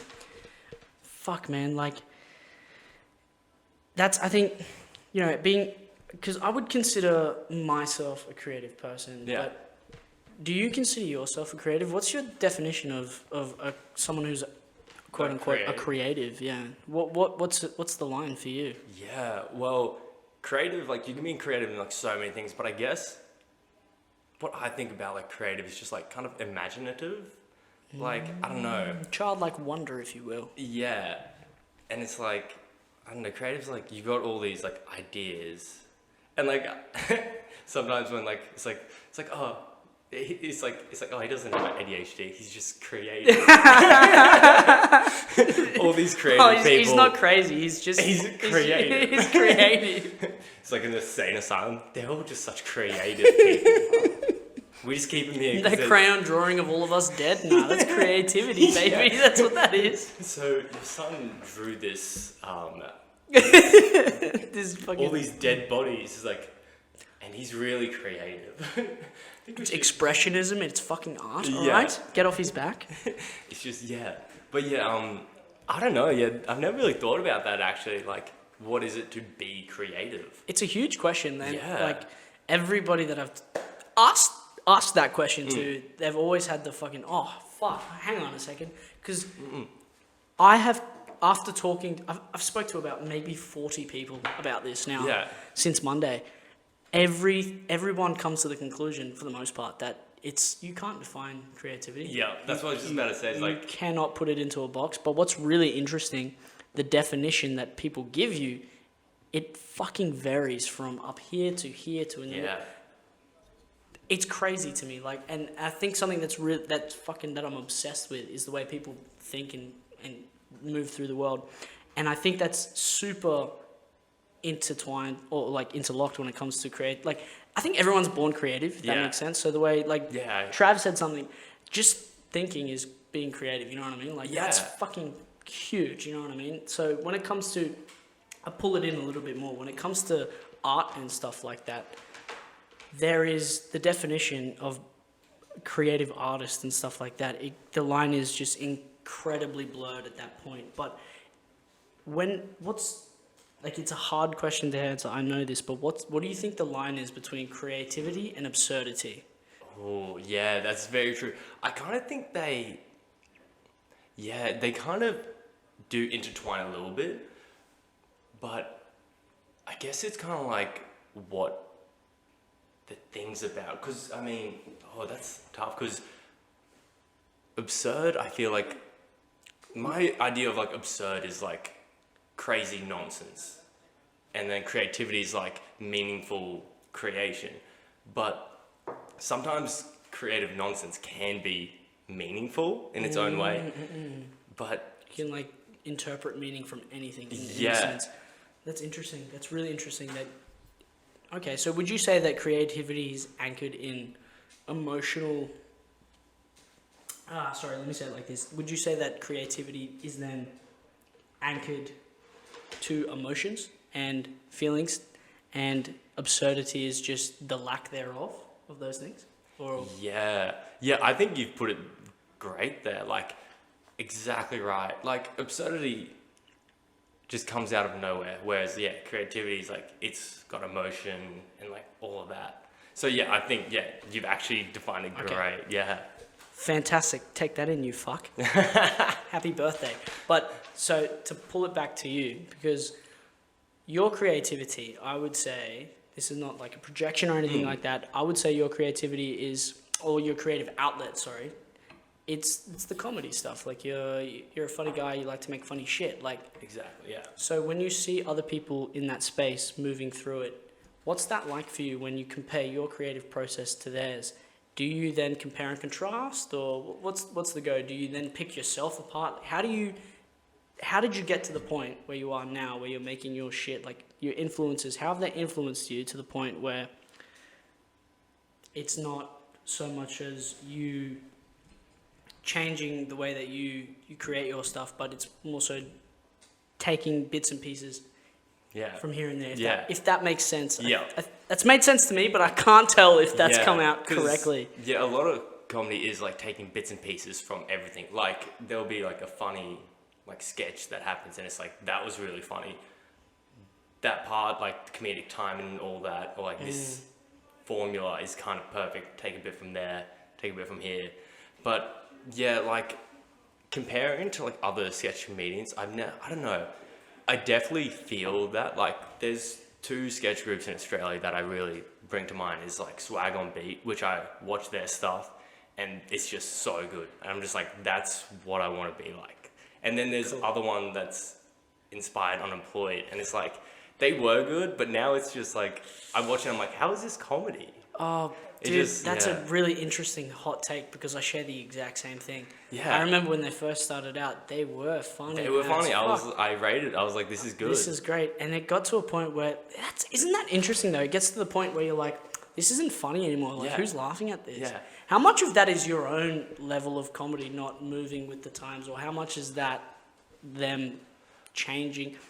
Hold on, let me say it like this. Like, I don't think the things that I find funny have necessarily changed as drastically as the shit that they're putting out. Like, you know what I mean? I think they started out really funny. They had a niche group, and then they hit the mainstream, and now they're appeasing the mainstream. Yeah, exactly. So how much of that comes through in your stuff? Like when you make something, like, is that something that's heavy on your mind, like hitting the mainstream? Are you worried that you're gonna then fold?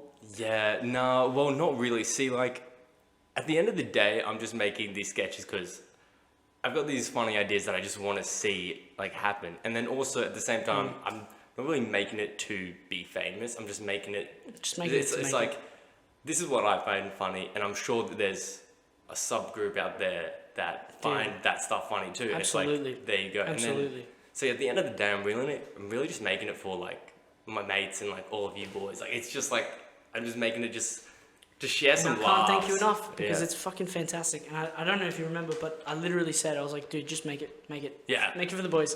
Make it for the boys. Because I think that's kind of what this is too. Like, if anybody's listening, fucking fantastic. But if not, this is so therapeutic for me and for Trav. Like, the last 3 weeks, man, have fucking helped. Like, even Jaco the other day, we had this fucking weird impromptu session where we just put the mics on and went for it. Oh man, I cried listening to that the other day while I was like putting that together. I was like, it's just it's just so good just getting together, just chatting about like real stuff. It's awesome, and it's really fun because you know what it is too. Like, you don't get the opportunity to talk to your mate like this in a way. Like, even me and you, we haven't really spoken too much, but like we don't get an opportunity like this one unless we have to kind of put it on. And Yeah. if that's what it takes to get to know someone a little bit better in the way that their brain works, Exactly. hey man, fucking so be it. Like the way I see it too, we listen to podcasts every day. Don't Yeah. know about you. No, yeah. We've got stories to tell on podcasts, dude. Are yeah. you fucking kidding me? The nonsense that I know all Yeah. of you motherfuckers have been through. Yeah. That's got an audience, man. And Yeah. just doing something, I think, is more than anything. Yeah. Is But- more than nothing, sorry. Yeah, it's just so good to just like actually talk. Like I remember telling someone when I was like with Joe, who I do the sketches with, it's like I don't think Joe and I have ever like we do, but like it's so rare for us to have a genuine conversation without just doing a bit with each other. Yeah, and it's literally. Just, it's just like this is nonsense. It's like, Yeah. it's never just like so and then just talking like we do, but it's like it's always like we always start out serious and then it just ends up turning into a bit, and it's like, what are we doing? Yeah. Well, that's actually a really interesting segue to my next question that I just thought of now. How much of your life is bits at this point? Like, Oh my god, I know. Like it's honestly like so much. because I can't imagine that you wouldn't stop thinking about stuff like that. Like, Nah, you yeah. would just constantly be going. Yeah, Surely. it's pretty much just like talking shit and then just doing bits on bits, and then it's just. But yeah, so much of it, I'm just doing bits, and then yeah, and it's like so weird. 'cause, like, How much real, genuine There's- human there's- development are you missing right now? What There's the fuck? no human.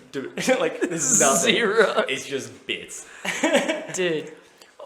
Hey man, seriously, thanks for letting me fucking pick your brain apart for a couple Dude, of minutes. cheers That was for having fucking- me, That man. was sick, man. I appreciate it. You gotta finish that shot, brother. No, it already did. It's No, just a bevy. that's the beers. Oh, smart. Yeah, but thanks, man. Honestly, it was really fun to talk Yeah, to yeah. you. Cheers for having me on. Absolutely, we're gonna Seven out. sub it I'm out. out. All right. Cheers. For anyone that hasn't seen the show or been on, we start with a customary shot of whatever house liquid we've got. Thank you, sir. So no, whoa. I'm jumping the gun. Cheers first. Cheers, brother. Welcome to 4 Hours.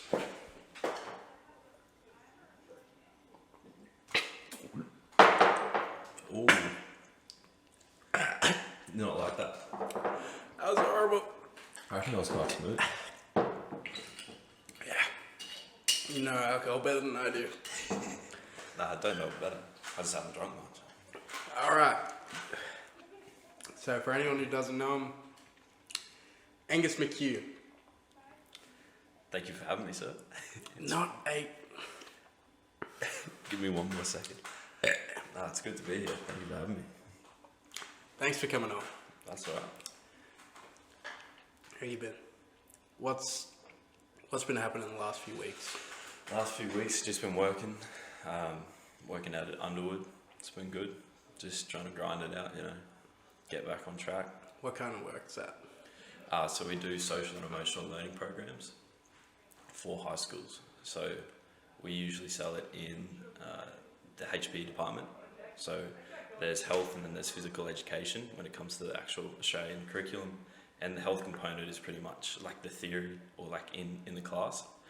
And what they do is they essentially go through things like obviously mental health. They have to tick off stuff like learning to deal with like social anxiety or anxiety in general. So we essentially build this course, and it's like 32 lessons, and it tackles like different things like family issues, social issues, emotional issues, stuff like that. And yeah, it's a pretty cool program, and we've sold it to a few schools, so I hope it keeps going. Yeah, so been working off commission as well, so extra fucking motivated for it. Damn. Are you in the classrooms yourself? No. So we don't actually like go in and present. It's like all online. So we give the teachers their like the year plan, which is like the overall, and then we got the lesson plans. We got the band plan, which is the year plan. So you kind of just sort this out for schools, they take you guys on, Yeah, then you have this plan out ready for them, they just go and do it. pretty much. That's yeah. So we write like a lot of the components are obviously what they have to teach, so like the learning outcomes and stuff like that.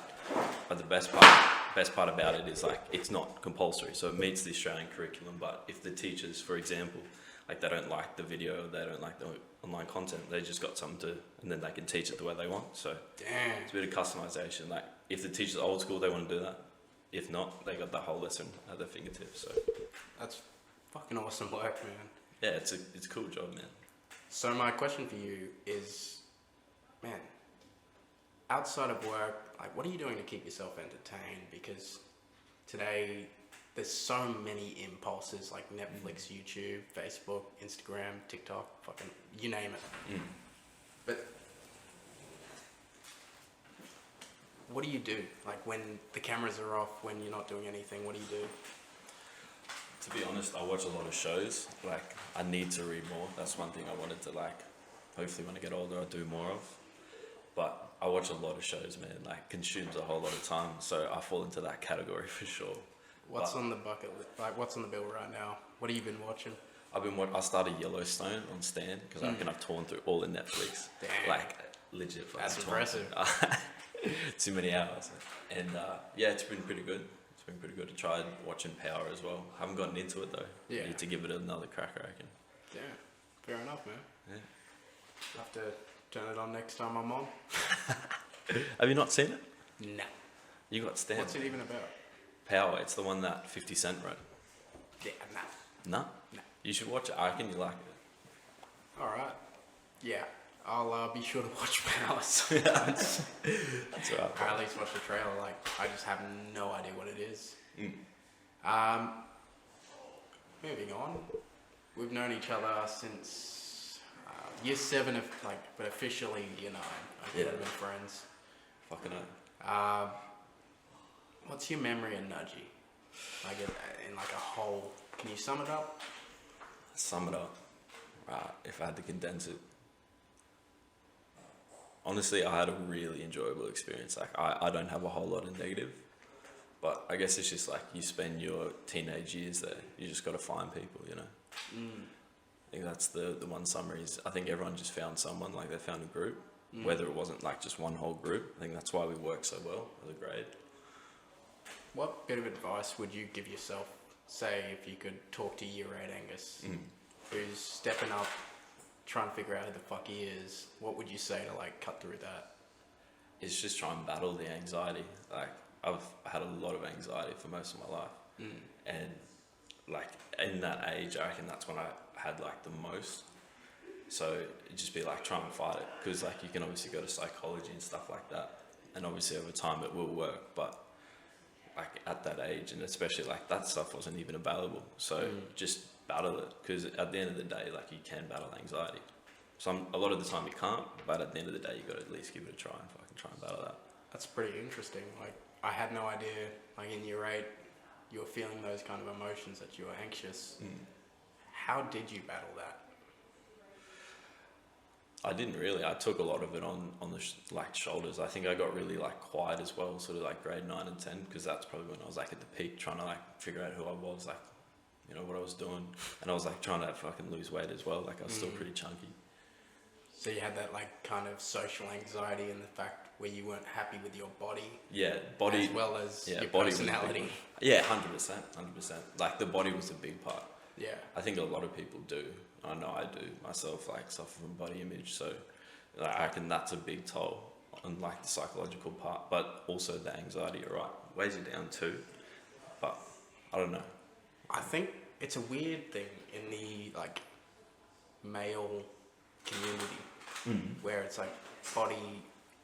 I don't want to use the word dysmorphia just to stay away from sounding fucking controversial and whatnot. That's But like, where it's that body image acceptance that a lot of young males struggle with.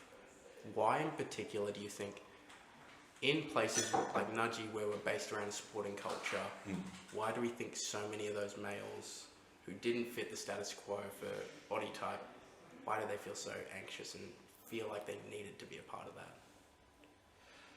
Geez, that's tough, man. I don't know if there would be a specific reason for it. I think maybe a contributing factor would have been an all-boys school. I think you're missing like that component because females obviously go through the exact same thing. So it's like, I don't know, maybe there was more of a chance to connect to stuff like that. Maybe it's also like the anxiety about women as well. Like obviously boys' schools have like different rules and different ways and outcomes that they obviously want to get from being all boys, or if it's just Catholic, which is another topic that's crazy. I don't know. I just lost my train of thought as well. No, like I kind of want to dive into that point you made. Like, why do you think it's so different? Because if it's Catholic, like The Catholic part, that was the component. The only thing I was saying, like, I'm once again not being controversial, not going to talk about religion, but it blows my mind that the Catholic Church is so fucking huge. Like, if you think about it, like, we refer to 2021 as after Christ, like, that's our time reference. And you know what I mean? Like, and then like they own the second most amount of property in the world behind McDonald's. Christ. And then they legit are everywhere. They don't pay tax or anything. Like, it's crazy how big they are. And I don't know if that's just their way of thinking. They like do that, or if that's old school ways. But One thing that, I don't know, just linking the Catholic Church to the whole body image thing. Why the fuck is Jesus so ripped? that's a fair Like, point. why is he Jesus got a just- 6-pack? Actually, no, he's got like the whole like 18-pack thing, like where it's coming down his sides. Motherfucker's chiseled. Why? He's a He's just carpenter. depicted like that, I reckon. Most chippies I know are not that fucking ripped. So he was a chippy. Yeah, Jesus was a- carpenter. Yeah. That's so funny. I had this theory. I thought it was kind of funny. If imagine like you take the whole story like Jesus Christ and you're like they've got Bible and stuff about it, and like I'm thinking to the stories of like where he turns water into wine, Yeah. or he like feeds people with the fish. I think that's right. Yeah, you're right. I went to a Catholic school actually. Nah. And so imagine you take that story and then you obviously go back in time. Imagine if he was just the first magician, right? If you think about it, Pull the like shit out of his they, fucking wrist. like they've never seen that.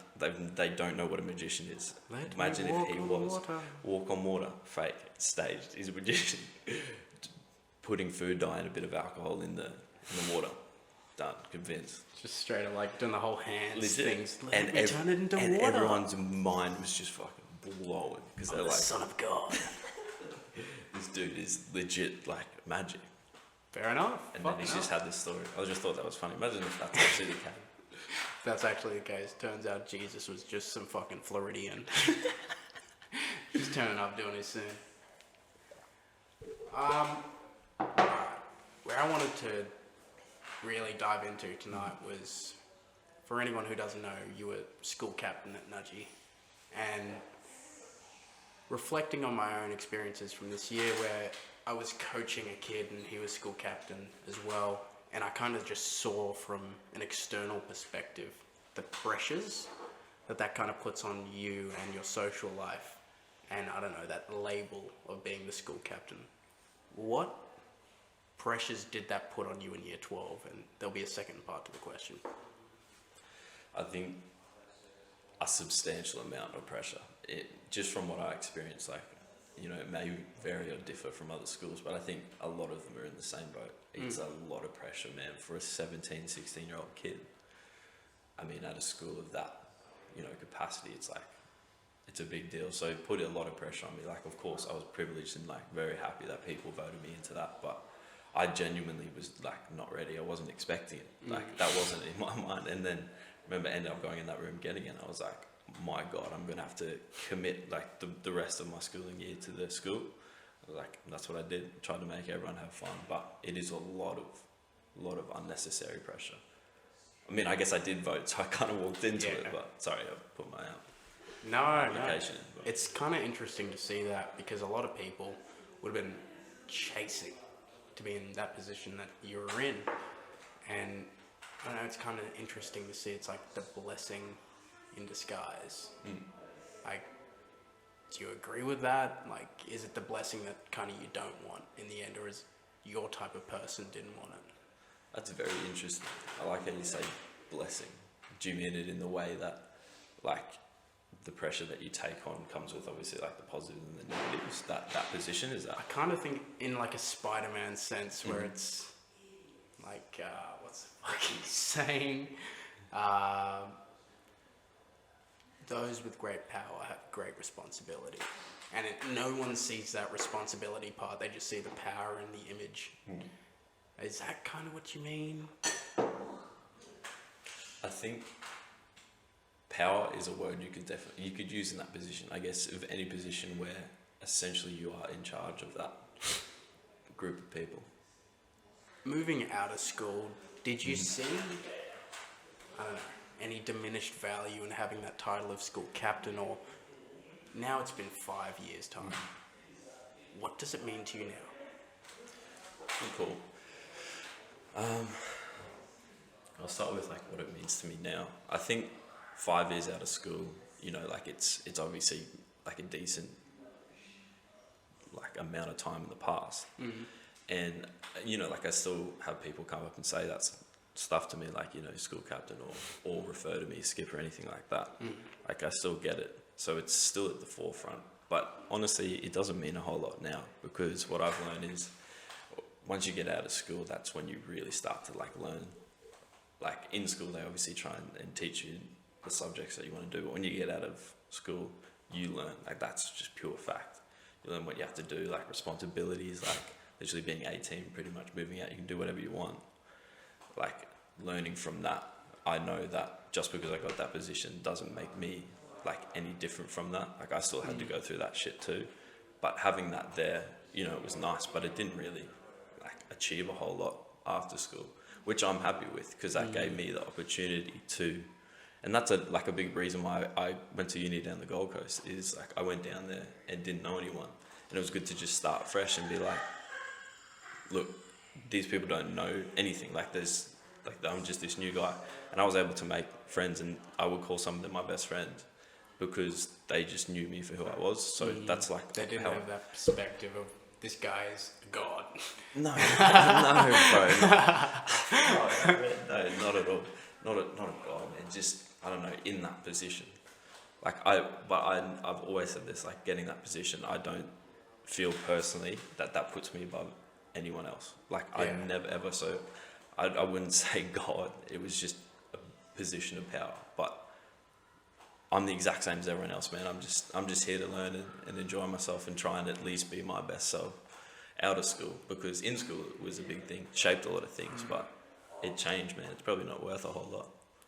I'll share something that I think, I don't know, Love that. I feel like you know, but I haven't outwardly expressed before, and I feel like it's the opinion that a lot of people share, is that you personally are what a lot of people strive to be.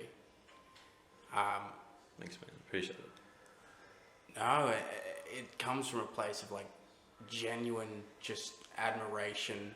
Like I see that you have an image that you put out when you're in public around people, trying to make an impression on people, and you're very impressionable on people. Like, Thanks, man.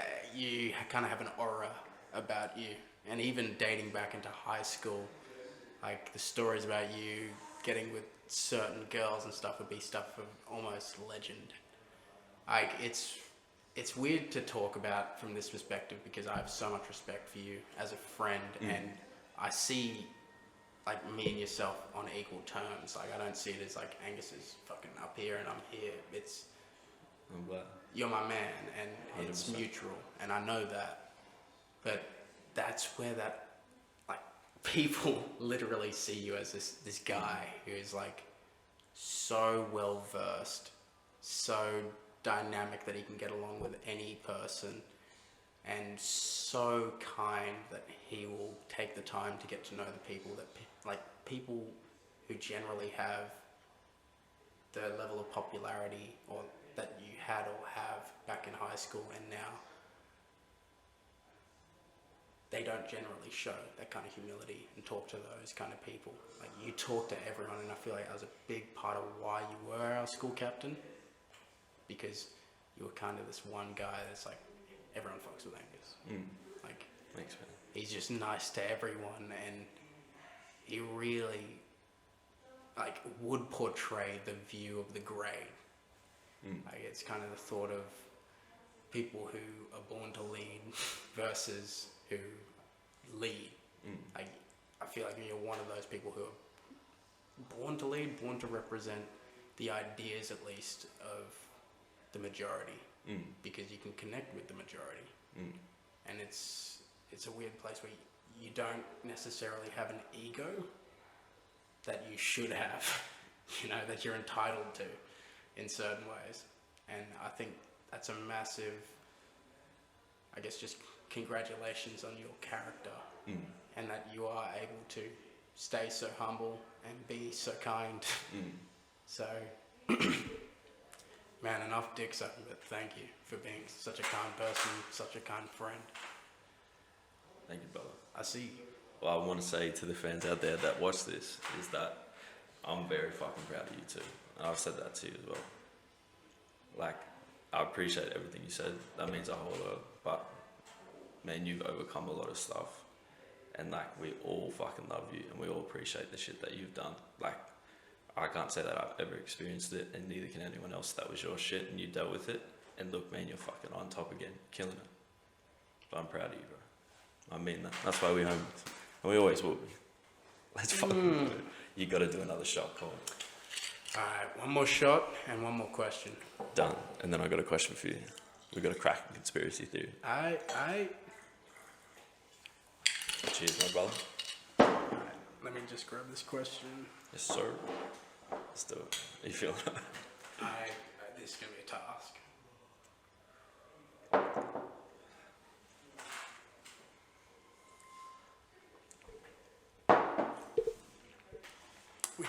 We got it.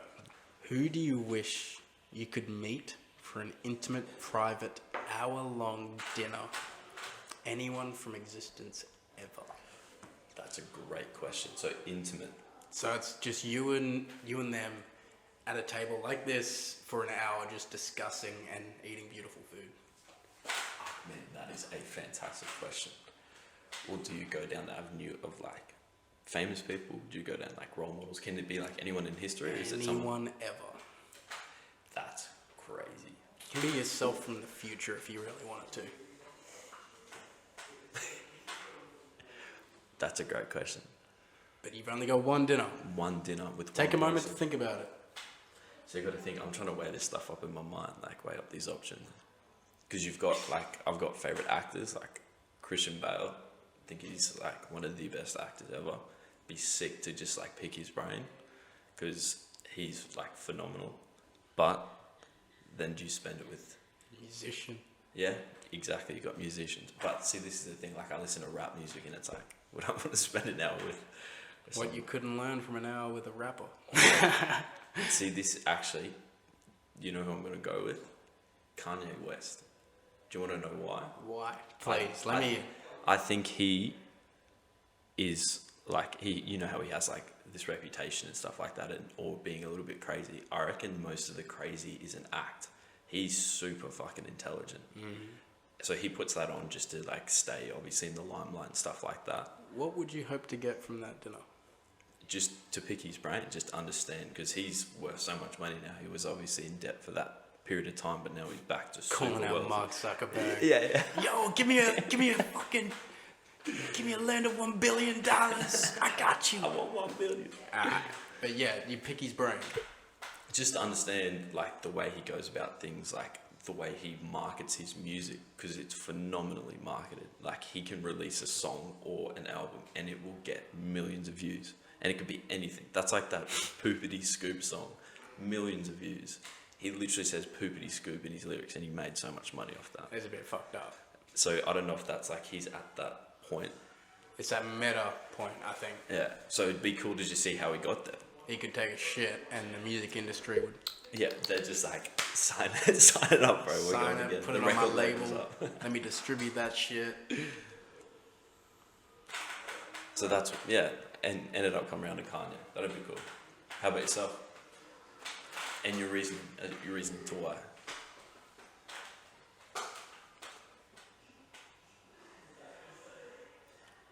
I would have dinner with my father, the same age as I am right now. Ooh, So that like is good. whatever That's age I deep. am. That's but- deep. I like that. Why? Because I think he would be a different kind of person. Like, for anyone who doesn't understand, my dad is 80 years old, and I kind of feel like I never actually got to know him. Like, he's still alive, don't get me wrong, but he's very shelled up, and he doesn't talk about himself much unless you really pry. And I never know the right answers, right questions to ask, rather. I feel like if I was to able to talk to him while he was still in a young state of mind, I would be able to at least see the person he truly is. Because to this day, I don't believe I actually know what he stands for. Okay. And I could very well ask him that, but I don't think I'd truly know his beliefs and his rebellion side until I talk to that young version of him, you know? Yeah. Like, what did he stand for in the 1960s when everything was falling apart? The Vietnam War and whatnot. Like, Yeah, that's a very fair point. he dodged conscription only because of a medical condition. Like, his birthday got called up for Vietnam. And that's in Australia as well. That's not like the Vietnam dates from the US. That's August 2nd, 1939 to 1940 something were called up, and he was born in 1941. So he had to go to war, but because he was born with a condition, he didn't. So I would love to fucking know. Yeah, that's Like, so what true. the fuck? Where were you at? What do you actually believe in? I feel like it would just explain a lot for me. That's a good point. Because that'd be such an interesting part for so many people around the world to just sit down with their counterpart, whether it be mother or father, at your age. That's such a great point. Look at me over here going to Kanye West, you're throwing those bombs on me. No, and I like that though. that's cool. still, your idea is fucking, I'd love to have a dinner with Kanye West, but anyone from existence ever, like, Yeah, that's so fair. I couldn't look, I'm so vain that I couldn't look further than myself. Oh, alright, so the question is, do you have a conspiracy theory that's like, you've recently seen or you looked into, or you don't fuck with them? No, I fuck with conspiracies all day. Oh man, talk it. And no, I'll mention before I get into it, like, my love for the challenge of the status quo. I think that's so important. I agree, Conspiracies, man, they keep us alive. Amen. They keep, even if it's like a fucking whack conspiracy, if it's like deep state fucking mind control, shit like that, I'm all for it. Just because, like, we need to have those points of view as a society to actually stay in the median, stay where we are. Like, I don't know, we need to progress, and I don't know, maybe that's leaning more into that shit, maybe it's leaning against it. I don't fucking know. I don't care. Anyway, I just believe it. the latest and craziest conspiracy that I've gotten into, and I guess controversy, was just like the Joe Rogan CNN stuff, and how CNN was describing Joe Rogan's usage of ivermectin, the horse dewormer, as CNN put it, even though it was prescribed by a doctor, like a human, real doctor, human person, for humans. Yeah. It wasn't like a horse dewormer at all. It was ivermectin for humans. But just about how CNN had framed that whole view and tried to shut him down from the very get-go, from when he got sick to the very end to now, like where he's interviewed one of the CNN doctors, and the CNN doctor was like, yeah, we should not have said that. And it's at the point now where the media are just backing up their lies with more lies. 100%. And that, for me, scares the shit out of me, because who the fuck do we trust anymore? Like, I'm only young, I've only known the news for the last 5-6 years maybe, and I don't know who the fuck to trust, so that sucks. But I'm constantly being impulsed by the same like 5 people, or 5 fucking news sources. And I read those, even if it's subconsciously. So, that whole conspiracy. Jesus. Is basically, the news have a bias that favors big companies that back them, and they put that bias out even if it goes against the truth. And that, to me, is a scary fucking reality, where the media can just say whatever the fuck they want, and the people will just be like, oh, yep, that's right. My bad. I'm going to dig a little bit deeper. If you think that they're covering up something with more lies, what do you think they're covering up? What I think they're covering up is their true intention. Like, I don't think it's malicious. Like, I don't think it's directively to devalue the human population and make people worse off. I think it comes from a place of an idealistic future, like where they think the media that can control the people, the government that can control the people, will be the government that prevails. And you're kind of seeing it in China at the moment, where it's this country where the government are so deeply entrenched in everyone's daily lives, where they have control. They have pure control. They have absolute control, almost. And I'll say to the almost, like the UN, they're the only ones that can keep them in check, but they're barely ever calling them out. 100%. They're Because they're too scared to call them out now. Everyone is. And that's because of that ideology, that people that follow their government, that united front, that's that threat of that united front that faces everyone. And all the Western countries are kind of trying to emulate that.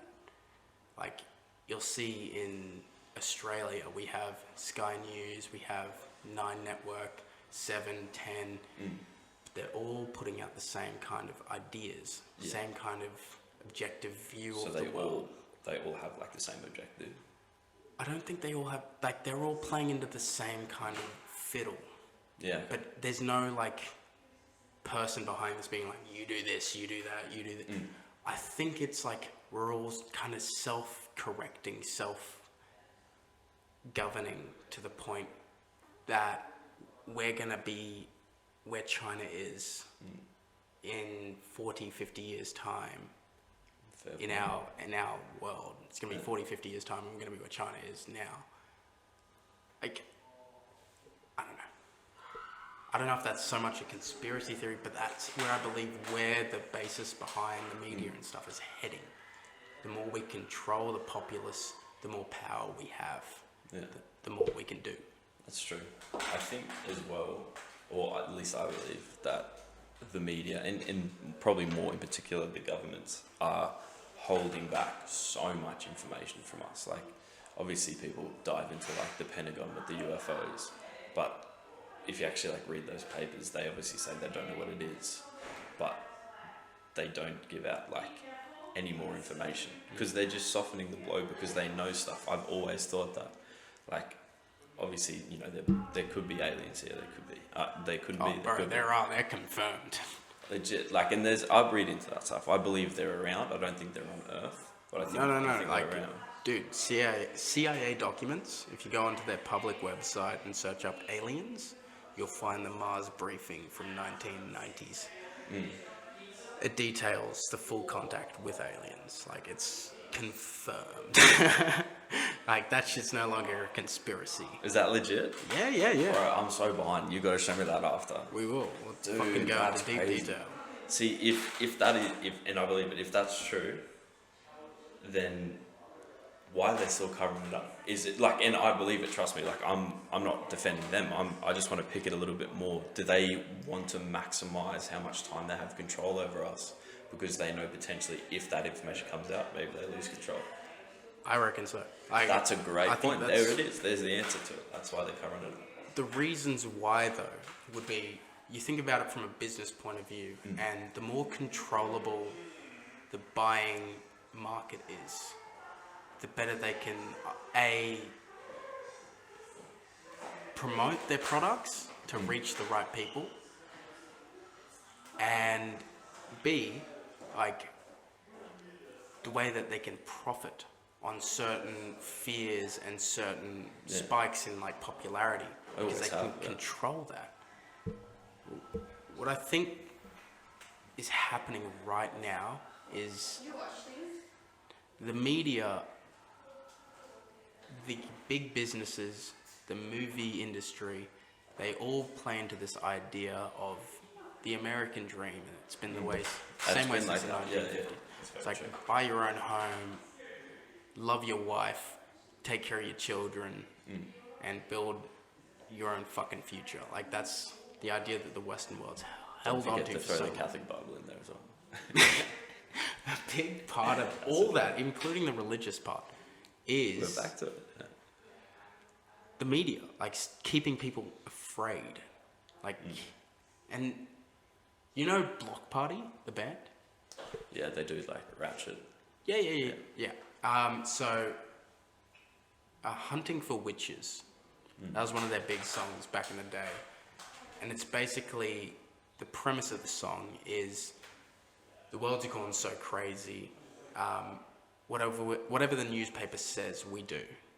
And this is like back in the early, like mid-2000s, right? And it's the same thing accentuated today, because it's literally, whatever you see on TV, like, everyone hates Ellen, so I hate Ellen. Everyone hates fucking Joe Rogan, so I hate Joe Rogan right now. Everyone fucking hates Dave Chappelle. I hate Dave Chappelle. Like, I don't know, it's this weird thing where it's, the media's forcing people to have an opinion. It's either left or right or fucking here nor there or whatever. And it's an making opinion, everyone so divided. And it's just putting a big axe right in the middle of society and kind of making everyone go, I stand here or I stand here. And if you don't have a view, then you're still on either or the other side, because people have such a hard time believing that you're in the middle. That's a fair point. Well, I'm thinking if you take that out, right? So say media lost control and aliens obviously came in. What do you reckon people start doing? Because I reckon they still have that concept. You'd either believe, don't believe. Like people would start finding that spectrum again where they just end up shifting on it. What do you reckon the people would do? Just any country, all people. I think without it, we'd go back to local sources. I think this is an idea I've had about the future for a little bit. Lay it on me. Business idea, right? Straight up, One-on-one. I want to figure out a way to capitalize Hold on on, this. let's pattern this real quick. We could edit this out. If we do, you're lucky. So the future I'm seeing is that everything's becoming more and more niche, right? So everyone's being able to find their community online or even in person sometimes, where it's you find a group online and you meet up in person once a week, something like that. But the niches are becoming more and more apparent, and everyone's feeling more and more comfortable because they can find their niche and grow into it. So what I'm thinking Good point. of in the future, the way media is going to be, is it's going to particularly tailor to yourself. Well, they're already doing it, man. Think of like Facebook, like. But I mean on they sell your interests. It's true, but on a deeper level. So I mean a Yeah. show that's like, alright, maybe there's a show that only you and 150 other people like actually care about the premise and share relation with. I think in the future there'll be that. There'll be that tiny ass niche where it's like it's 150 people per kind of thing. Yeah. But we're still 7 billion people. There's just like billions of niches. Yeah, that's true. I think- or is there a certain number and people like fall into those niches? Well, that's what the lines will be blurred. Like you'll fall into one or the other, and either a no. But like you'll have an image to grow into in a way, like because more and more our online identities are becoming us, Yeah. and that's not through us wanting that to happen. That's just the progression it's taking. And it's just the easiest way to make money, easiest way to live, online, everything. Look at where I'm going with this. What are we talking about? So we were talking about the business idea that when people go back to their niches. All right. So when people finally come around to it, And media we'll, have, yeah. like, what I want to do is find a way to capitalize on that niche. As in, like, Interesting. capitalize on a way to take all the data we have about people and personally blow their mind each and every time. Like, each and every person will be like, oh, shit, this is made for me. So like you target it so much, or essentially that's like marketing to like the nth degree. I think you find like a specific margin of people. They still do that obviously. Like you can go buy like sex or the demographic, geographic stuff like that. If you could specialize it, but that will come with technology, I reckon. If we start, like, I know this is another conspiracy, but if, for example, we start getting chipped and stuff, which I believe will be an inevitable. Yeah. Because when also Black Mirror. legit, when we end up getting chipped, like, they will have the power to, I'm sure, turn that chip off, and then you're worth nothing. You got no way to pay, like, cash will be gone, stuff like that. You're in prison, baby. Legit. Imagine that. They take you offline, you're in prison, that's it. You're back to your own devices, have to live off the land. And there you go. That's when you come back to just finding a way. But then those people rebel. We're just predicting the future right now. Well, honestly, that's probably the way it's heading. Like, Well, there I is reckon going to be so. some big war in the future between independence, freedom. I feel like that's been building. There's, like, think of history, man. Like, there's wars over all the space of time. Like, when's the next? Well, there's already stuff going on, of course. The we're not longest aware about. period of peace. That's what we're currently in, apparently. Really? It's the longest period of peace since the human race began. And when does it implode? Soon. Have we got honestly, a time frame? Have we got a time frame? What's your estimated time frame? within our lifetime. Yeah. Okay, fair call. Yeah, so I reckon 2050s. 2050s, Ooh, like, that's a time stamp, alright. like, think about it. 2030s, it's just gonna be the same shit, different day. 2040s is gonna be like, okay, I'm kind of getting sick of you. 2050s is gonna be like, all right, fuck you. It's game over. I, That's a fair. And what do you reckon it'll be? Do you reckon? Like, it'll be food or power, something essential, rather than like an ideology like it has been in the past. It's gonna be something essential. what is it called? Biochemical warfare. That'll be a part of it. Like, I reckon biochemical it'll be warfare is like literally using like gas that's targeted to make your children retarded, kind of thing. I thought we were banning that word. Yeah, no, that's illegal. That's like against the Geneva Conventions. So for now, that's no. But in the future, we're It's all a open to potential. that. Yeah, we're all open to that. That's fair. Like, war in the 2050s as well is gonna be I think- fucked. I think it's going to be sooner. In all honesty. Like, Yeah? 100%. Well, if you think about it, like, obviously they're saying now that this is the longest period of peace. But if also you think about it, like, what wars in Afghanistan, Syria, stuff like that, that's been going on for years. Like, to those people, that's definitely not peace. So there's still wars going on. Do you think they're gonna uprise and... Well, I don't think. No, I don't think they'll uprise. I think more so that it's just going to implode, whether it be the US or something, or like warfare. It's just we haven't got caught up in that warfare in time. I hope it does soon. You reckon you're prepared? No, So many no, zombie fuck movies, like no. you're sorted. No, like, no. What are you It's talking about? more the idea of like, the sooner we get it done, the sooner we get over it. You just got to get in there, war it. I don't want to be 80. I don't want to be 80 and this shit pops off, you know? You're gonna be Exactly. slow. Yeah, that's fair. Bruh, think about that. It's like, oh, I gotta watch my grandchildren go to fucking war and die. I'm gonna sit here at home playing my video games. Legit. I reckon I'll be gaming a lot when I'm older. Oh, I mean, yeah. with whether I make it till I'm older, but if I do, like, I want to be playing games, bro. Dude, I think that's an interesting question. What do you think retirement looks like to our generation? Well, there's going to be technology, obviously. Like, So, let's say hold up. I'll premise it. Ideal Yeah. world. Right on. This is 2050s. 2050s, no war. No Yeah. war. Yeah. What age? 2050s. We are in our 50s, right? In the 2050s. Yeah, like, Oh, yeah, we'll be we are, turning yeah. 51 in 50. 2050. Yeah. 2050. So, that'll be it, right? Where in the 2050s, the world's beautiful, perfect, same way it is now, except we're bigger. Like, Is technology advanced?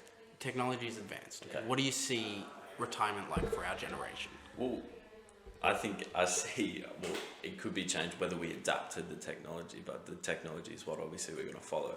Whether that be like, for us, obviously, if we're like 51 and it's nostalgic, like we own like a classic PS5, which is obviously like, you know, one of the higher peaks, you know, and that's like old school. But like, think about it, you know, like old, you know, grandmas, they love to knit. That's like a known thing, or, you know, like granddads tinker, whatever they do. Like, that's That's their retirement. But that's what they were doing is, when they're in When they were 20s, kids, 30s. yeah. And then they obviously don't adjust to the technology because that's not what they're used to. So maybe what we get so used to. Do you think now- we'll be as resistant to the updated technologies as them? No, definitely not. The technology jumped from like a ham radio to like trying to explain an iPhone to someone. Like my dad always says this, imagine like going back in time, say to like the 60s when like computers were probably like not even heard of. I don't even know if they're invented in the 60s yet. No, they were, sorry. They just weren't like portable Computers have been around since the 1600s, I believe. Really? 16? Because I know that was a silly thing for me to say. I know like the World Wars had them, so it's obviously before then. It's probably like 1900s, what I can picture. But why do you reckon 1600s? Oh, no, so what a computer is something that can do more than one thing at once. Fair point. That's what it is. Yeah, okay, fair point. So that was the arithmetic machine, or Enigma machine. No, not Enigma machine. That's World War II. But yeah, it's like the arithmetic machine back in like, the 1600s to do basic maths, and that was the first computer, technically. That's cool. If you're from a technical term. Yeah. To define. That's if you're on that level. Well, I don't think that we will be resistant. I feel like we've grown up with technology, so now we know that technology is going to change, so we're ready to adapt. Technology good. But what was I talking about? I was back about what my dad was saying, like going back to just the 60s when obviously Wi-Fi was just no one knew what it was, what it did, and then trying to explain that, saying that you're sending up information to a satellite and then it's coming back down to that person, it's reflecting, it's doing that at like absurd amount. Like they'd be like, you sound like an absolute idiot. Like What are you talking about? Exactly, it doesn't make any sense. Shit got to space, come back. So that's a big jump in 40 years for them, or 60 years. I reckon we're more accustomed to it. They weren't. That's a big jump. Oh, well, that depends though. In 60 years, technology might be so insane that we can't grow up. So, all right, to you personally right now, what is retirement looking like? Oh yeah. I reckon, you know what, I'll just go classic, like old whatever's nostalgic for me over these next 10 years. So, I mean, I'd like to have like a PS5 when I'm 80 and just be like, this is dope. Like, I played this as a kid. Gaming with the fucking grandkids? Yeah, exactly. But it's probably going to be Bitch, like, let me beat your ass at classic FIFA. legit, the back in the day. I had too many tournaments to forget about it. We haven't had a FIFA tournament in years, bro. We need to get that. We can have one tonight if we really want. And you got the PS5 as well. I do not have FIFA on it though. Xbox. Yeah. Yes, we sir. got 2 Xboxes. Just flexing. And a PS5. Bro, if you come It's a over, fancy we got ass house. 3 TVs, 2 Xboxes. I'm on MTV crib. 4 laptops, nigga. Come through. Oh, you know, that reminds me of it. Do you remember, what was the show with Exhibit? Pin My Ride. Pin my ride, Where baby. They were putting like TVs on the mud flaps Oh and like in the boot. In- Bro, on that the is mud flap, the fuck it. most impractical thing. But it was such a good show. I remember literally seeing like, hey man, I seen you like gaming, so we gone and hit you up with that PlayStation 1, full setup, surround sound in the back seat, and it's like 2 fucking shitty fucking 2000 monitors that are built for in the car. A PlayStation 1, which is like that fucking big, on the center console. It all Flat screen. folds out. Flat screen Ah, fuck. TV. And you know, they were all just like, damn, bro, you done hooked him up. And then now we're looking at that shit like, that would straight devalue your car these 100%. days. Well, I'll see if I can research it. I need like a research here. But apparently, like, the cars would just break down all the time. One car went like on fire. Like, they were so poorly designed, the cars. Jesus. So, where to Doesn't just shit on Pin My Ride, but a great show though. Back in the Dude, day. it would not surprise me if most of those fucking cars they put back on the road ended back up in that same lot. This is poetry from 2018. Poetry from the North. You can see it's important Travis because I Donoghue. signed it. This Here is in for poetry session 2017. 36. Of course. It is quite well written though. That was such a nice signature. Yeah, it's It is kind of quite classy.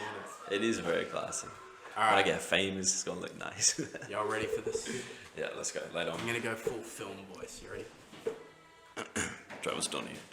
overwhelming natural beauty, a rare sound of silence, gives me time to reflect and wonder when the memories of your touch enter the equation.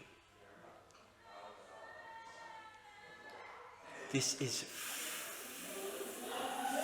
I can't read that. Is it getting raunchy or is that like... This is when I realized you're what's keeping me grounded.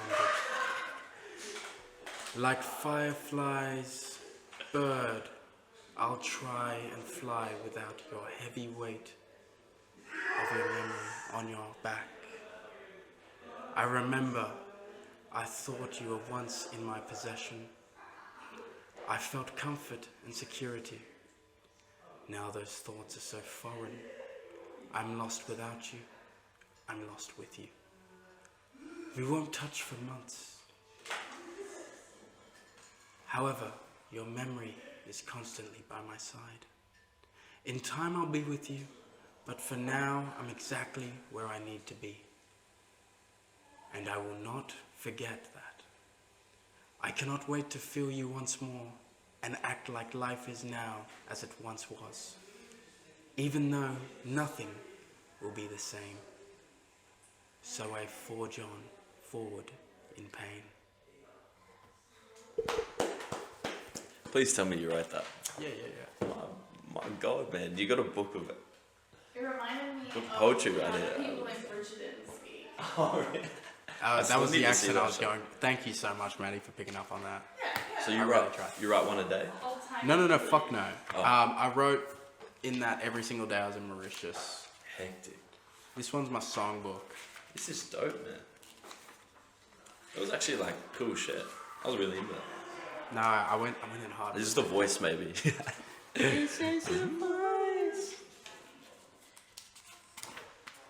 I read it. Man, this inspires me. I need to fucking do one of those. Except mine would just be bars. I genuinely, dude. I can't Even if it is, no. I. I. Me and Carr went to the studio the other day, and because Jay sent me a beat, and he was like, "Oh, can you get some lyrics going for this beat?" And I was like, "Fuck yeah, I can." And I wrote down a whole song. I was like, "This is the shit," and I played it out, and it was like, "Oh, it's still missing a bit." So I was like, "Who could fill in this little bit?"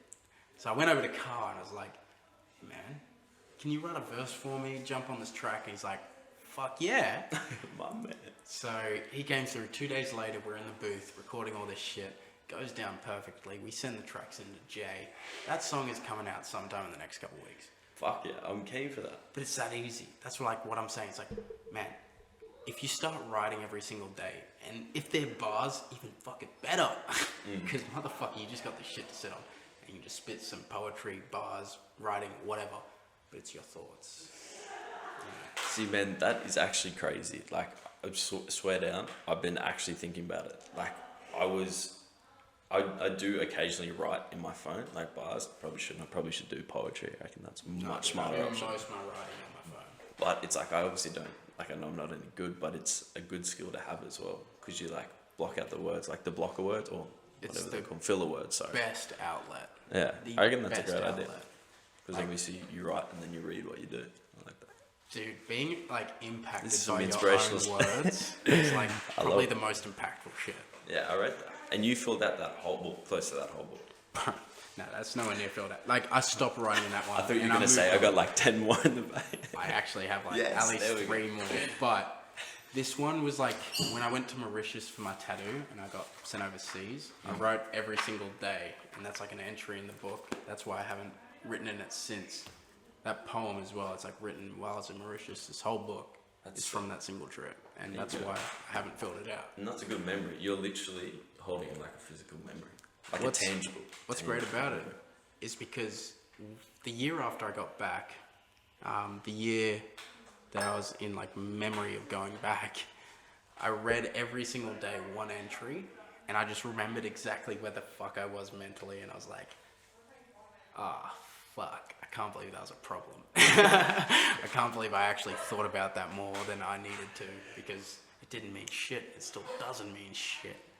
So it's like the fact that I let that consume me at that time, that bit of reflection, that year apart from the situation, reading back on it's like, I've actually fucking grown. And having something to refer back onto, like having a piece of writing like, this is from 4 years ago now, right? And I can look back on that always and be like, I was a fucking idiot in 2017. I want to get your honest take on school captain, like the idea of being school captain. Okay. Not so much your reflection, but like more so What people think of that position, or like what your opinion is. Okay. On, like why it's a thing, should it be a thing, stuff like that. interesting. I mean, like I think we were talking about it outside, sort of super briefly, and Jacob said that there's always going to be like a hierarchy, and I reckon that's true. So whether we need that, I don't know, or if that's just obviously what people preconceive. From my personal experience, a lot of pressure. Really did enjoy it. It was like, an awesome privilege to have. But ironically, I probably would say that it's not necessary, just because, as I sort of touched on as well, when you get out of school, that's obviously when you learn. That's when you like figure out who you are. Being in school when you're 17 or 16, you don't really know a whole lot. You're not very mentally mature, especially for guys. They mature so much later than women do mentally. I don't think it's necessary. I think it's unnecessary pressure. But like I said, it was fun and I feel privileged. But I don't think it should be necessary in the future. With that being said, fuck how you think about talking to your past self. Okay. The new nudgy fucking school captain that's coming in to be captain 2022. What advice would you honestly give him on the side? Like pull him apart, like pull him aside from that and be like, hey man. Like what would you say? I would say to commit to the role, because I think a lot of those roles do come with a lot of perks, whether it be recognition or whatever it is. So I want him to commit to that role, because, telling him stuff about, not doing it, because it is a role. You got to kill it. You got to execute it. I try my best to do it. I could have done things better. I'll tell him commit, do what he's got to do, kill it. And then once he gets out, I reckon he's just got to work. The first thing he's got to do is not worry about, uni, being a tradie, anything. Obviously trying to get some work, good thing. No matter what you want to be, just try and figure out who the fuck you are, because that is the most crucial part. The sooner you find out who you are as a person, will make you more successful later in life, in my opinion. So, and would you not recommend to them to find that out before they get out of school or wait? Like, see, that's true. commit to the role. If you're giving me that opportunity to speak to him and say commit to that role, and then I can speak to him after school, that would be my perfect. That's two very different. Yeah, I know. True. Sort of diverting from the question. No. That would be my ideal. But if I had to just straight up tell him, I would just let him know that he should commit to the role, because he'll benefit regrets, more. No, because I don't want to put anything else extra in his mind. Like, he got a lot of shit to do. Do you have regrets? No, not at all. Not. I mean, I've made mistakes in my life that I do regret. Not in general. I mean specifically about your time as school captain, before, after, during. Like, do you have regrets about how you acted, anything like that? Before, there's obviously some mistakes that I made, and during probably, but in all honesty, not really. That's fucking awesome, man. Yeah. Just to be straight up, like. Yeah, no, I appreciate that, and I'm not fishing for a sort of answer when I ask a question like that. No, I just want you to feel comfortable. Just fishing, like, just out of your awkward line. No, man, I ain't looking to vilify you. I just want you to Thanks, man. speak your own truth. Yeah, well, that's, I guess, as they say, my 2 cents. Fair enough. But yeah, lay another question on me. I'm in the hot seat. Ready to Okay. roll. For you personally, how do you balance the life between work and friends? Not work, sorry, family and friends. Like, how do you have a good family relationship and a good friendship with enough people?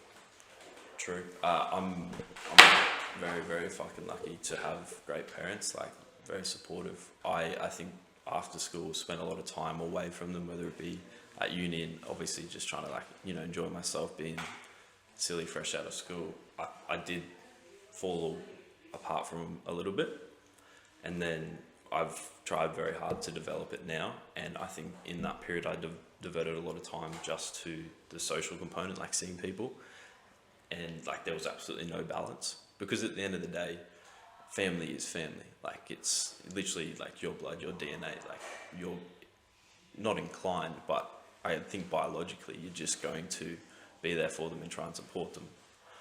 You know what I mean? And then like I feel now that I have maybe a little bit more balance, I still would honestly say that I would like to commit more time to my family, just because of that relationship that I do have. And it's hard because I don't see a whole lot of people on the social side.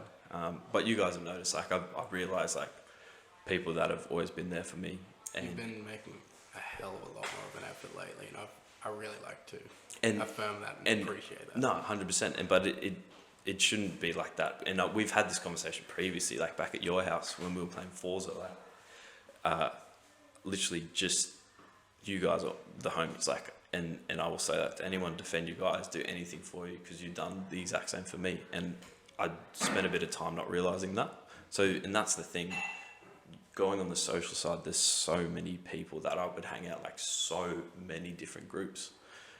And it's crazy because I, at that point in time, I just like didn't know, I was just doing what I was doing. Like it literally felt like I was in cruise control. But I've now come around and realized that like the homies and you're the people I want to be around. Like I kind of realize this as you're saying it, but yeah, me and you are quite similar in the aspects where we have a few different friend groups. Do you have a best friend? that's really, really difficult to say. Because personally, like, I don't. Like, I have 3 or 4 different people who I'd say I've been very close to in my life, but right now I couldn't say I have a best friend who I share everything with, kind of thing. That's fair.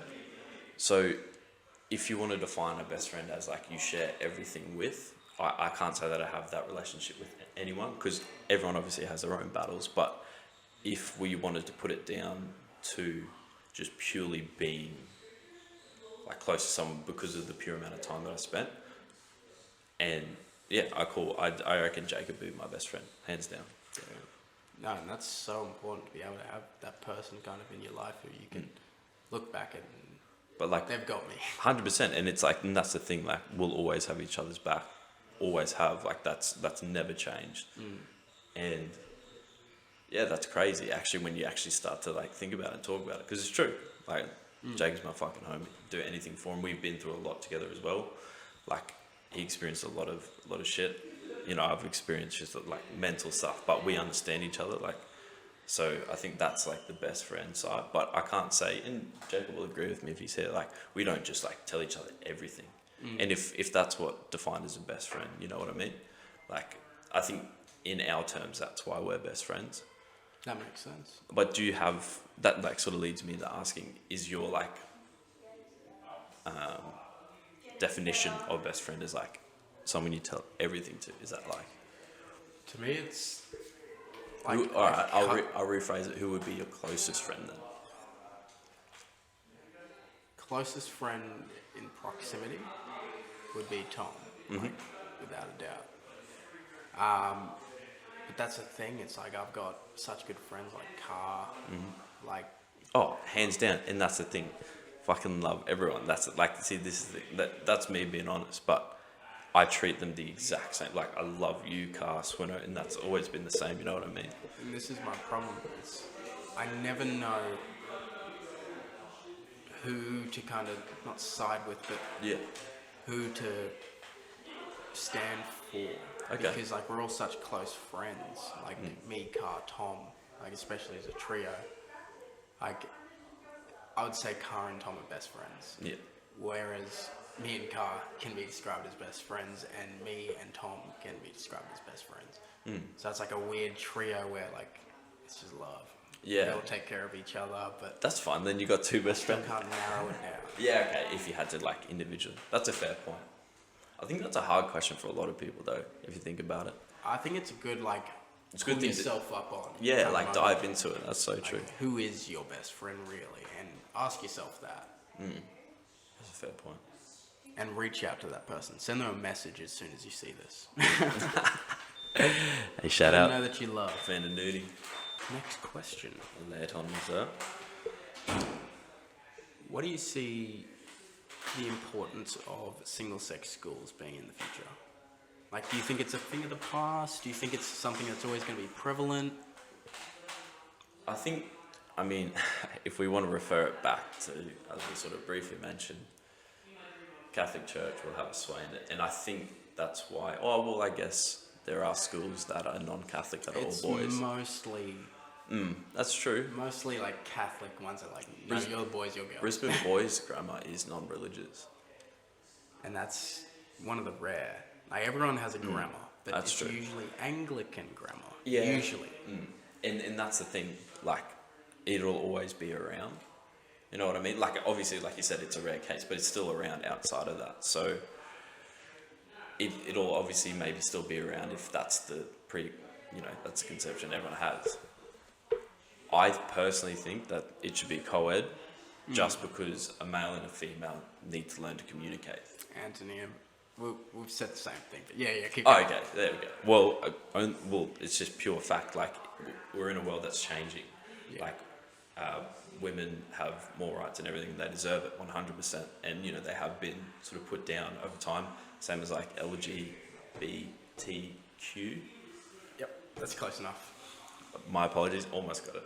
And everyone is a human being. Like, everyone times are changing and everyone's getting the rights that they deserve. And obviously they've gone through a lot of stuff. Even racism is another point to pull in.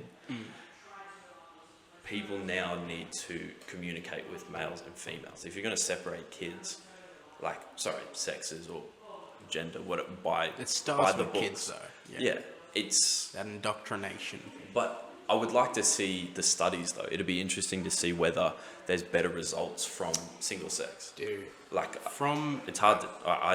There's probably studies out there. from I'd just a like to see it. perspective of someone who's gone to a single-sex school or male, what kind of damage do you see that doing to our classmates and people like us even, Yeah, personally? just lack of ability to talk to females. Yeah, That's very fucking fair. That's the number one. Like, that's just blatantly honest. That's a big thing to take away.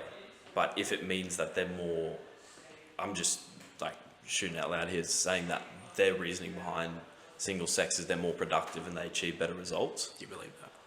Well, that's hard. I mean, human beings are always gonna. Like, I don't know. There's so many ties into it.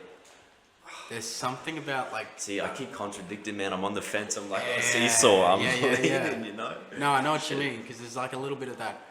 Being in that all-male environment made me super fucking competitive in some way. Yeah, that's true. And for some people, it challenged them academically.